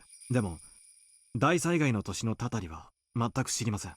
例の大災害のせいでひなみ沢地区全域が封鎖されちゃいましたからね。最後の年のたたりについてはほとんど捜査ができてないんですよ。何年か後に封鎖が解けたとしても村人のほとんどが死んでますし、数少ない生存者も親戚の元なんかに散って所在がほとんどわからないですからね。完全に迷宮入りです。Ooishi seemed to postulate to himself that he stared as he stared at the ceiling, as if trying to work out a memory from the rusty cogs in his head. And then he said in a completely sober voice, 週刊誌なんかじゃ5年目のたたりが大災害だ。本当の5年目のたたりはちゃんと綿流しの祭りの当日にあったんですよ。富武二郎っていう旅行写真家がいましてね、彼が犠牲に。Ooishi gestured about how the victim tore out his own throat with his fingernails as he talked. で、その富武氏の恋仲の女性が岐阜の山中で焼死体に、岐阜県警さんがあんまり協力的じゃなかったもんで、こっちはあまりよく状況を知らないんですがね。一夜にして犠牲者が2人も。実は2人どころじゃ済まないんですよ。その翌日、私の後輩の熊谷君が捜査中に車両ごと蒸発しましてね。Wait, I thought Ooishi disappeared. So in this timeline, Kumagai disappeared. Kumagai was a younger detective that was going to be partnered with Ooishi after we 富 first 武 met. 氏の事件捜査のために村に聞き込みなんかに回ってたんですよ。何かの事件に巻き込まれたのかもしれない。私と一緒だった They な both did? No, they 無事だっ didn't. たかもしれない Because と思うと remember, 今でも悔しいですよ。 Kumagai was the one we saw the POV of who was trying to call Ooishi and then found out that he disappeared and then was going to go find Ooishi. Oishi's the one that disappeared. In this chapter's timeline, Ooishi happily retired.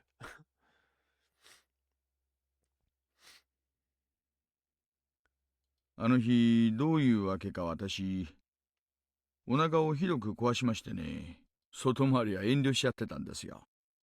事件の真相に近づきすぎて消されたと思ってます。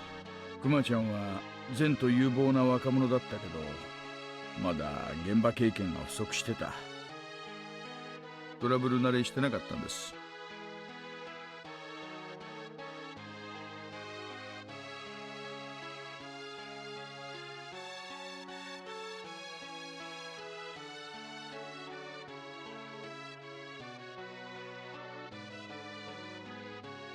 What's wrong with him?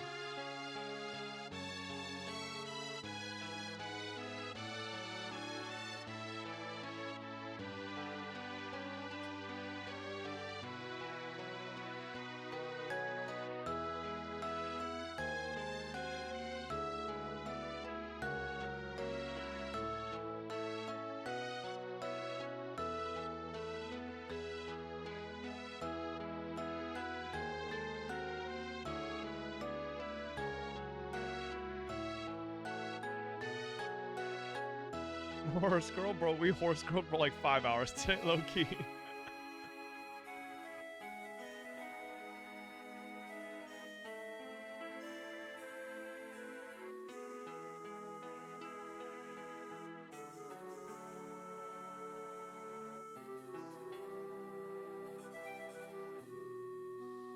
Or she lamented the fact that he wasn't with his subordinate that day. で、さらに翌日ですね。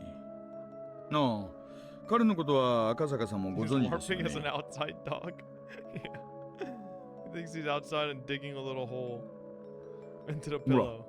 入江先生ですよ。覚えてます？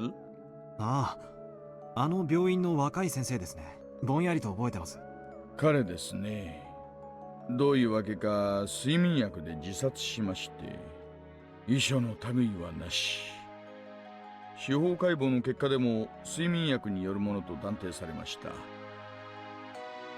everything 動 else 機以外に happened. 不審な点はなし。睡眠薬での死に見せかけるのはそんなに難しくないんじゃないですか。他殺の可能性は。独身で離婚歴もなし。特定の女性と付き合っていたという話もなし。少年野球チームの監督を務め、村人との親交もあり、誰からも好かれる人物。敵が見当たりませんね。まあそれを調べるにも、もうあの大災害でめちゃくちゃになっちゃいましたからね。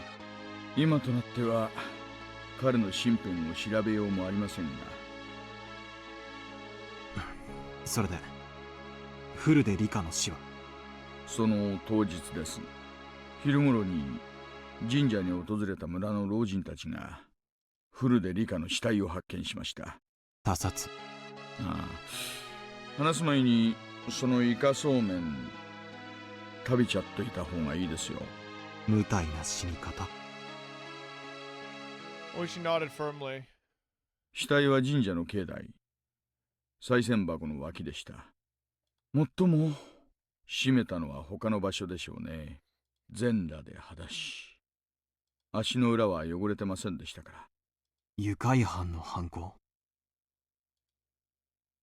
司法解剖の結果、性的暴行の痕跡は認められませんでした。分かったのは、薬物で昏睡させられてからあの場所へ運ばれ、腹部を切開、回復。 Yep, just like they said that she would just basically be, poisoned with like a fucking handkerchief to her mouth. 意図的に臓器を引きずり出して四方に散らしてみせました。昏睡？では回復は死後ではなく？うん。なんて。A girl's prediction was right on the mark. I'm pretty sure she was more detailed about the other deaths that led up to her own. For example, I think she said that the housewife that was beaten to death on the 4th year had her head split open. Then in that case, did she know that her own death would be so terrible? There must have been some moments where she wanted to doubt the validity of her own predictions. But as people died exactly as prophesied, as the years passed, that prophecy would only come closer to fruition. And then facing the final year, unable to struggle against her own destiny, her all too young life was snuffed out. And in such a cruel way. Knowing that her days were numbered and unable to fight the tide of events heralding her end, my heart ached at her helplessness. この死に方ですが、どうも単なる猟奇趣味ってわけじゃないみたいなんです。と言いますのはですね、ひなみ沢はかつて鬼が住んでたって話は以前もしましたよね。うん。そんな話も聞きましたっけ？ひなみ沢村のお祭りの綿流しってのは、そもそも綿流し、つまり臓物流しから転じたものらしいんです。何でも人食い鬼たちが犠牲者をばらして内臓を川に捨てた。つまりひなみ沢村においては内臓を引きずり出すことに宗教的な意味があったと。で、ひなみ沢村の昔話によるとですね、人食い鬼と人間が仲良く暮らすための調停者としてお社様という神様が降臨しているってことになってるらしい。確か古出リカはそのお社様の生まれ変わりだと言われてるんでしたね。ええ。ですから、その嵐と神である古出リカを回復して殺すのは村の信仰に対するこれ以上ない冒涜行為と言えるわけです。信仰への冒涜。それはつまりお社様への冒涜。あとは赤坂さんも知っての通りです。お社様のたたりが起こるのはその晩のことです。ひなみ沢大災害。The official explanation was that some swamp upstream erupted with toxic volcanic gas which enveloped the village. 発生した沼は鬼ヶ淵沼と言いまして、ひなみ沢村の旧名鬼ヶ淵村の名前の源となった沼です。村の言い伝えでは、この沼の奥底は地獄につながっているそうで、かつて村にやってきた人食い鬼たちはこの沼から訪れたのだとか。できすぎですね。いやいやいや、まだまだできすぎてますよ。村には伝承がありまして、お社様がお怒りになられると地獄の釜が開いて正気があふれ出すなんて言うんですよ。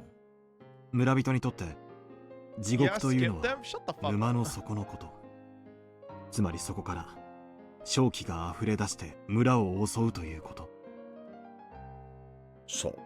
つまり古出リカ子とお社様の生まれ変わりが冒涜される殺され方をしたので、お社様がお怒りになってたたりとしてあの大災害を起こしたと。そういう話がまかり通っちゃってるんですよ。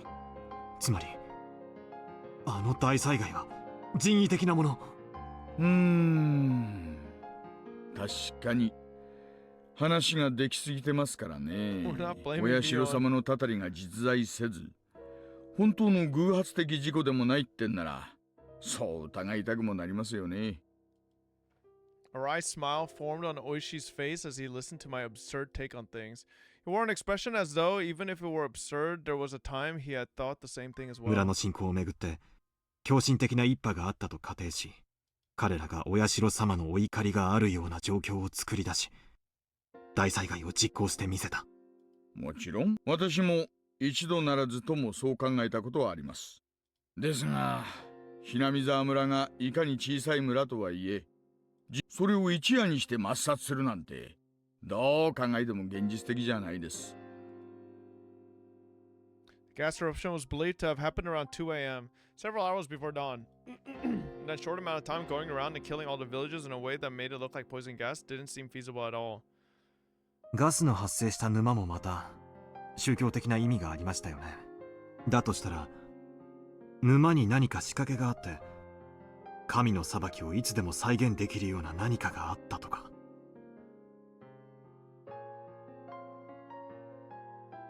自衛隊の発表では沼が発生源だということになってますよね。What if, chat?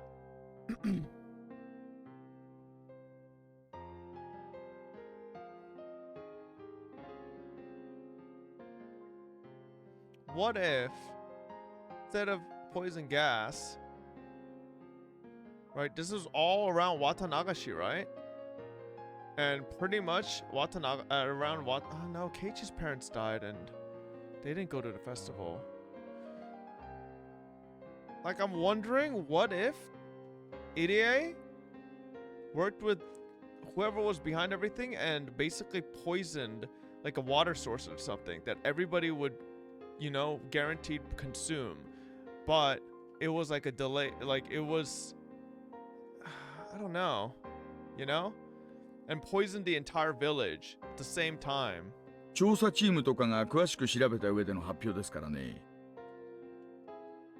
そんな仕掛けがあったら見つけてると思いますけどね。沼そのものに仕掛けがあるとは限りませんよ。ほら、聞いたことありませんか？遠くの泉の水が枯れたら村の泉も枯れたなんて昔話。なんですかそりゃ。水源ってのは地下水脈等でつながっていることが多いんです。沼や泉はそれが地上に露出した部分に過ぎません。つまり赤坂さんが言いたいのは、鬼ヶ淵沼とつながって、それに何らかの仕掛けをすると、鬼ヶ淵沼の圧力とか水圧とか、そういうものがいろいろ変わって、毒ガスが噴出する仕掛けを大昔の村人がこさえていたと。そういう話ですよね。Ooishi laughed heartily, commending the fact that the younguns have a nice, flexible way of thinking. There was a former detective in him. Even though it was a hypothesis that he didn't come up with, he still had the presence of mind to not dismiss it right away. 面白い話です。それが立証できたら、日本の犯罪史始まって以来の空前規模の大量殺人ってことになりますよ。ひなみ沢村の封鎖が解除されたら、ぜひ調べるべきだと思います。大石さんは、県警にはまだ影響力は？そこ、柔道部の名誉顧問ですからね。今でも夏の合宿やなんかにはちょくちょく出かけてます。ひなみ沢村の封鎖解除がいつになるかわかりませんが、ぜひ調べさせてください。わかりました。大石さんはこのひなみ沢村連続開始事件、当時の署内は村人の圧力でぎゅうぎゅうでしてね、連続事件は存在しないというのが当時の公式見解でした。事件は個々で、またそれぞれに解決していると。バカな。村の信仰に基づいた連続事件であることは明白なのに。赤坂さん、そりゃ5年も続いて派手な最後があった今だから言えることですよ。あの当時は偶然の事件が偶然にも綿流しの日に起こる。今年は起きないといいな、なんて感じだったんです。偶然なものか。少女は初めから全て予言していた。少女？フルでリカです。あの子は私にその後の事件を全て予告してみせました。赤坂さん、そりゃ本当ですか？はい、あの子は言ったんです。翌年ダムの現場監督が殺されのみにとどまらず、その後に続く連続。赤坂さんがその話を聞いたのは昭和の何年の話ですか？私が少女と出会ったのは誘拐事件調査の折ですから。バラバラ殺人の前年に？ Wrinkles formed between Oishi's eyebrows as he closed his eyes and began to digest what I just told him. 赤坂さん、フルで理科が神通力で未来が分かった。はい。今さら私を驚かせるための作り話だ。私は真実を話しています。連続開始事件は発生の前年にはもうすべてシナリオが用意されていた。そしてその予告の通り、フルでリカは殺されました。私は初め大災害による死を指したものと思っていた。でも彼女の死は災害ではなく殺人者の手による残忍なものであることが分かりました。彼女は殺されると言った。彼女は自分の死を具体的にあの時点で知っていたんです。ならフルでリカはどうして逃げ出さなかったんですかね。仮にそういった死のシナリオがすでに出来上がっていたとして、彼女はそれを知り、かつ数年という猶予期間があったわけですよね。逃げ出すなり警察に相談するなりの時間はあったはずです。なぜ抗わずに自らの死を受け入れたんです？わかります。フルでリカは村の年寄り連中に可愛がられてはいましたがね、両親を失った後は親類もゼロで身寄りはなく、親しい友人と肩を寄せ合うだけの孤独な生活でしたからね。戦う力も頼れる人間も身近にはいなかったのかもしれません。彼女は自分の死に対して誰かに SOS を発しはしなかったんでしょうか？村と警察が穏便な関係じゃなかったのは赤坂さんも知られるところだと思います。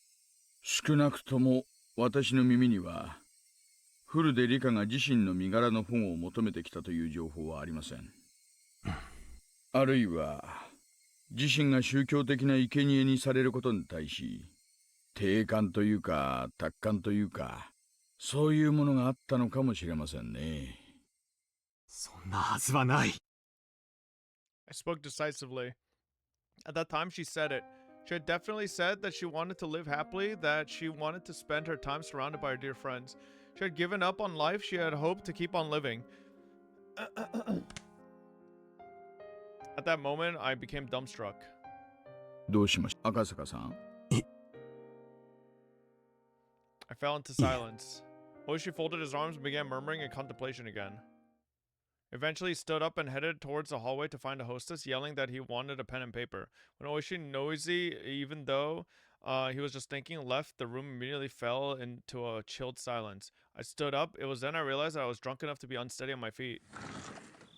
When I slid open the window, a beautiful yet somehow ephemeral moon drifted across the night sky. It was just now that I realized she hadn't accepted her own death. She wanted to keep living, happily and joyously. She had said that quite clearly to me, but I was a fool. I hadn't been asked explicitly, so I hadn't realized it. She had made it clear as day that she didn't want to die.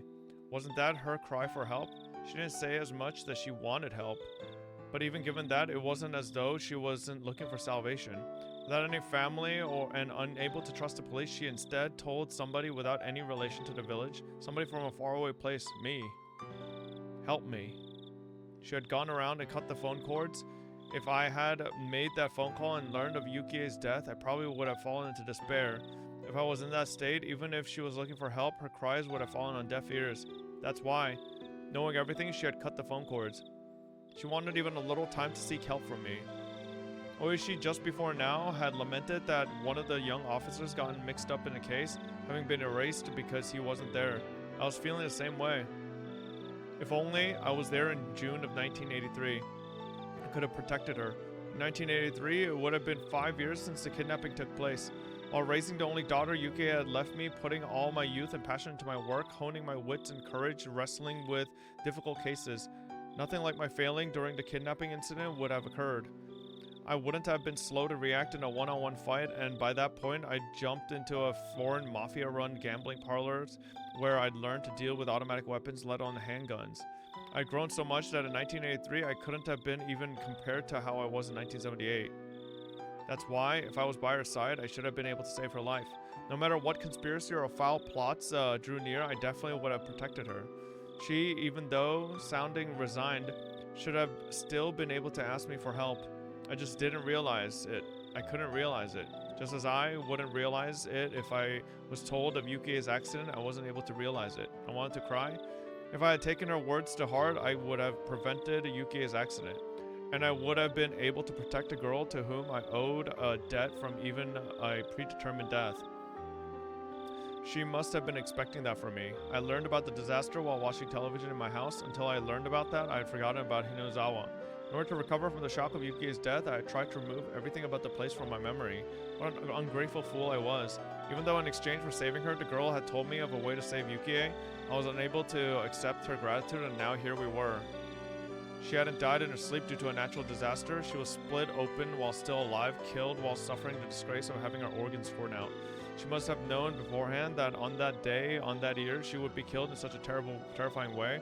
But even knowing that and waited her, she was all too weak. A lone girl without anyone to rely upon, unable to seek help, had to swallow her own predetermined death and left this mortal coil. She said she wanted to live. She said she just wanted to live happily. That's all she wanted. She didn't ask for anything extravagant. For any person that was ever born, it was the very basest of desires. She never said a peep about wanting money or that she wished she was in somebody else's situation. She had said it. That if all deaths were preordained, then hers was probably also all according to plan. She might have been a lone, frail girl, but I don't think she would have accepted it all without at least putting up a fight. There must have been in some way, some form of resistance that she mustered. And with that, what she could muster, seeking my help was part of that. I howled, I stomped the floor. Why did I become a police officer in the first place? Why did I listen to Blood? Telling me it's fucking 10 minutes when we're like 40 minutes in now. Oh, Lily wants to ban you, Blood, by the way. How could I call myself, like, bro, why do I ever listen to chat? Like, you guys are actually, like, trolling. Like, Lily's waiting to eat dinner, and I thought it was a 10 fucking minute chapter, and you guys are put me through, like, the 40 minutes for this. Like, what the fuck? How could I call myself an officer if I couldn't save a single girl from the misfortune that was awaiting her? Was it because there was so much going on that at the time I couldn't process the fact that she was asking for help? Yeah, that's right, I was still green. If I was in that situation now, I would have definitely been able to help her. But it was already all over. Even if I wanted to settle the regrets she left behind. Huh? Oh, thank you for the raid. Hinamazawa, as a dangerous area, was still quarantined. Most of the people involved were already dead, with the few that did remain spread around the country, unable to be traced. The stage of that tragedy was still off limits as well. The police investigation was put on hold, the case slowly being buried in the sands of time. Just like how I wouldn't have known unless Ooishi had asked me about it. 赤坂さん、大丈夫ですか? At some point, Ooishi had returned with a notebook in hand. Until I saw the expression on Oishi's face, I didn't realize that I was in tears. 私は気づけなかった。少女の助けに気づけなかった。赤坂さん、落ち着いてください。でも、もう全部遅いんです。こんなにも無残な殺され方で、私は頼られたのに。救えなかった。村人と良好な関係を築かなかった私にも責任があるかもしれません。フルでリカが私にそれを打ち明けてくれたなら、私だって救いの手を差し伸べられたかもしれない。彼女が打ち明けに足る信頼を築けなかった。後悔しています。When Ooishi said the word trust, it weighed on me even more. Yes, she had given me her trust. She trusted me, meaning that she thought that I would have been able to ward off the fate for her unforeseen death. She believed in that. I cried. I fell to my hands and knees as I began to bawl. Eventually, Ooishi spoke quietly. 赤坂さん、悔しいですか? ならば、フルでリカの仇を取るに値する方法が一つだけあります。そんなあるんですか? Ooishi showed me the pen and notebook. フルでリカの死を悼むためにも。そうです。大勢が死にました。彼らの無念は計り知れません。でも彼らの死はあの大災害でうやむやにされ、今は捜査すらされることなく忘却の彼方に葬られようとしています。大勢死んだ。おやっさんも殺された。クマちゃんも消された。みんな犠牲になった。なのに警察は捜査もできないで、誰に無念が晴らせるのか。私たちだけなんですよ、赤坂さん。私たちに。明かせますよ。連続開始事件の全ての現場を踏み、村の裏事情に精通する私と、連続開始事件の前年にフルでリカから重要な真実を明かされたあなたとなら。でも、そうです。フルでリカは死にました。あなたが青2歳だったから救えなかった。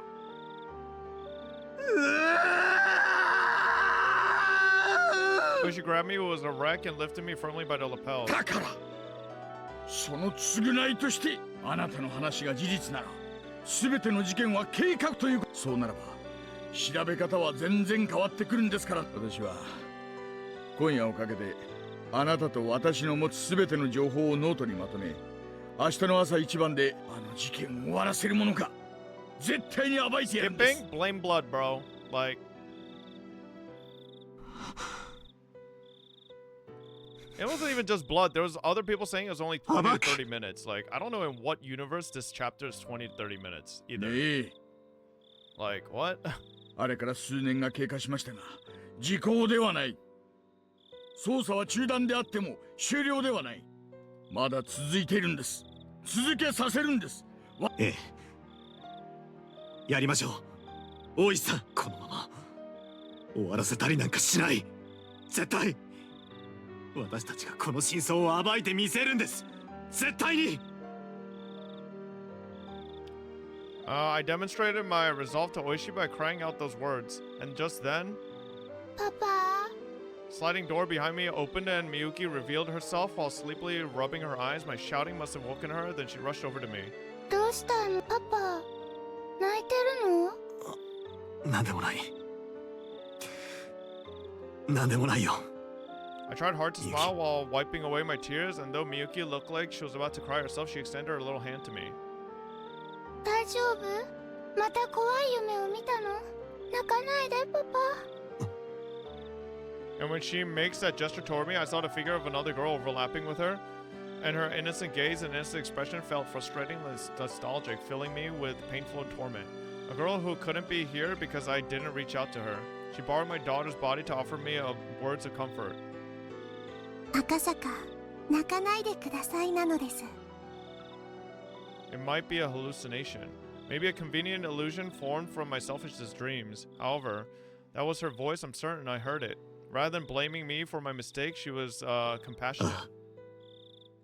泣くよりもまず私にはやるべきことがある。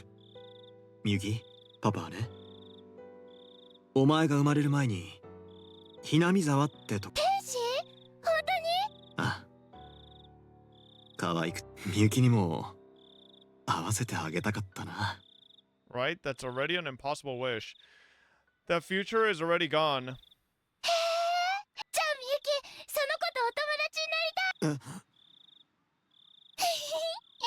楽しみだ。今度みゆきも連れてひなみ沢に。 Even so, there's still something I can do. ああ、そうだね。いつか一緒に会いに行く、必ず。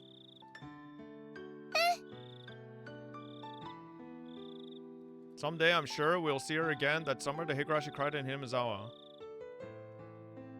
Ooishi and I vowed to bring the truth to the case to light and stood up. Everything ended in 1985. I at least wanting to apologize, had searched for a grave. After the state autopsy, her remains were entrusted to one of the shrine followers. In the future, when the quarantine on the Hinamizawa area was lifted, they would be returned to their family grave. However, unsure who exactly took the remains of Rika Furude, until today I couldn't even apologize to her. In the future, when the quarantine on Himazawa was lifted, all I could do then was wait until whoever that person is returned to the grave. What I could do right now was not apologize to her. Instead, until I was able to meet her again, I would reveal the truth and dispel her regrets. Even now, sporadic eruptions of gas in the Hinamizawa area meant that the prospect of the quarantine being lifted wasn't happening anytime soon. Most likely, it seemed that she had no intention of meeting me again until I found the truth. That's why the quarantine wouldn't be lifted, or so I thought, until the day I grasped the truth. It was the following year. Ooishi and I co-authored a book on the string of mysterious deaths leading up to the Great Himazawa disaster. I decided on the title. Higurashi when they... What?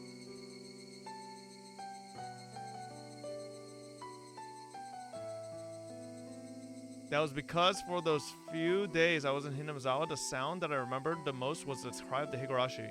I could only wish that based on this book, those people involved with that incident could refresh their memories and bring to light a new truth. And more importantly, that nothing like this ever happens again. I wrote this in the afterword. Why did this tragedy? どうして起こされたのか、私たちだけでは真相に至ることが叶いません。どうかこれを読んだあなた、真相を解き明かしてください。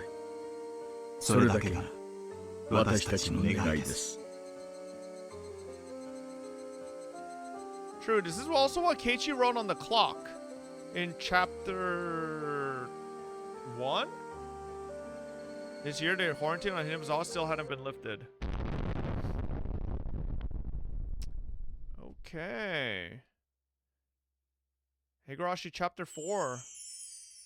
Forever remembered as the chapter Blood fucking lied to me. About 10 minutes. Fucking Neanderthal fuck. I should permaban your ass for that. Alright. Very nice. 10 minutes, bro. In what universe was that 10 minutes? Jesus fucking Christ. Why can't we just be, like, honest, ever? We just have to lie, like, all the time? Like, holy God. Do wife chapters? Nope, I ain't got time. Anyways, nice. Nice. Alright, chat. That went way longer than it needed to. Like, holy God. Bro, chat. So, motherfuckers yesterday said we're almost done with chapter 4 and it's ending soon. Like, you have they literally, I quote, you have very little left. Brother, we did another 3.5 hours today. How is that very little left, very short? Like, in what universe? I don't know. It is though, if not for Uma. Bro, what do you mean? The duration of Uma had nothing to do with how much was left in chapter 4. Okay. Oh my goodness. If it's any consolation, the same thing happened to Lakari when he played Dangan V3. Yeah, but I'm sure Lakari didn't have a girlfriend waiting to eat dinner next to him. All right? Like, that's a completely different situation. Jesus. All right, chat. I'll see y'all tomorrow. Good night, everybody. Thank you guys for hanging out. For Higurashi, as always. All the people on YouTube, 100 or so people on YouTube as well that stuck around. Thank you, thank you. We did finally get through chapter 4. I don't know when we'll start chapter 5. Obviously, we have Anime Expo